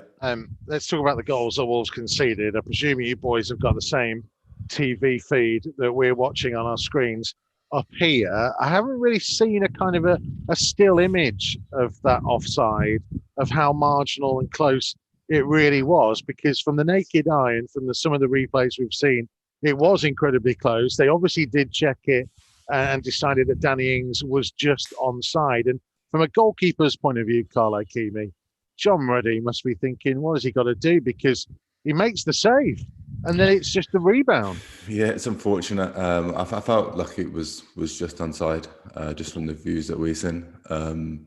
But yeah, he made a good save. I felt for Big John a little bit, to be honest. I felt like he had a good game. And I know some people might push a bit of a blame at him at the end, but you know, you're just trying to play it from the back. It's the last minute. You're trying to keep the ball so you can go forward. I felt like he'd made a big save from Redmond as well in the half, and I felt like he had a steady game. Made a good save from Ings. It's just unfortunate to bounce back. So it's disappointing for Big John because, like I said, I felt like he did make a really good save against Redmond in an important time in the game as well. Tell you what, that stare would have come out as someone had passed the ball back to you like that, Keane's. The eyes would have just went big, like, wouldn't it? Straight afterwards, mate, you wouldn't be having that at all. It's not a pass that any goalkeeper kind of wants to receive, really. I know maybe John will be thinking maybe I should have just hoofed it, do you know what I mean? But you know, just the way that the game's played at the minute, and I think if it was 0-0 and it wasn't that many. If it was 0-0 and 55 minutes on the clock, I don't think he would have tried it. I think it maybe just towards the end of the game, and he felt like he needed to keep the ball in Wolves' possession to try and take that risk. There's an interesting element then, boys, for our final couple of minutes, because you know the Wolves have been showing signs of recent weeks that they are getting back to the Wolves that we have known and loved over the last couple of years. It'll be a bit of a setback for them, going out of the FA Cup, but kind of unusually in football, Tomo, they have an immediate opportunity against the same opponents at the weekend to go out there and put things right. Yeah, so it'll be a totally different lineup, I think. So there'll be various changes, but again, so it's just making sure that they take the game to Southampton a little bit more. For me, I think that they give them a little bit too much respect and space. I think that Southampton were comfortable just popping the ball around. And just getting back to the two goals, or the opportunity for Redmond as well. You can't be holding the line if there's no pressure on the ball. You've got to drop off. And like when do we watch Wolves play offside? We don't. So again, touching on what the lad said about Conor Cody being in the team is vital, because he would have probably said drop or stay with the runner, because you can't allow this to do it. And they got caught 2 or 3 times. And look, different game on the weekend, different. Some of the different team, different players. But if this doesn't give them a little bit of fire in the belly to go out there and get a result after tonight, then nothing will. I think that they need to go out there and get back to what they've been doing, because they've been doing okay recently. Yeah, I agree. I think when they look back at it, I think it'll be a learning curve for a lot of the young players as well. I think looking at Max Kilman as well, I think when you go back through the video of him, you'll be saying, well, you need to be more vocal there. You need to be telling him, say, rap or there's a runner and stuff like that. It's not a blame game or anything like that. It's just a bit of learning. Nori as well. Can you be a bit more vocal? Can you? Because what if Codes was out? What if Codes was injured and he wasn't playing? We need people to take charge, and that's part of football. With when you've got the likes of Ings, it's been in great form this season as well. Let's be honest. So it's a learning curve for them players.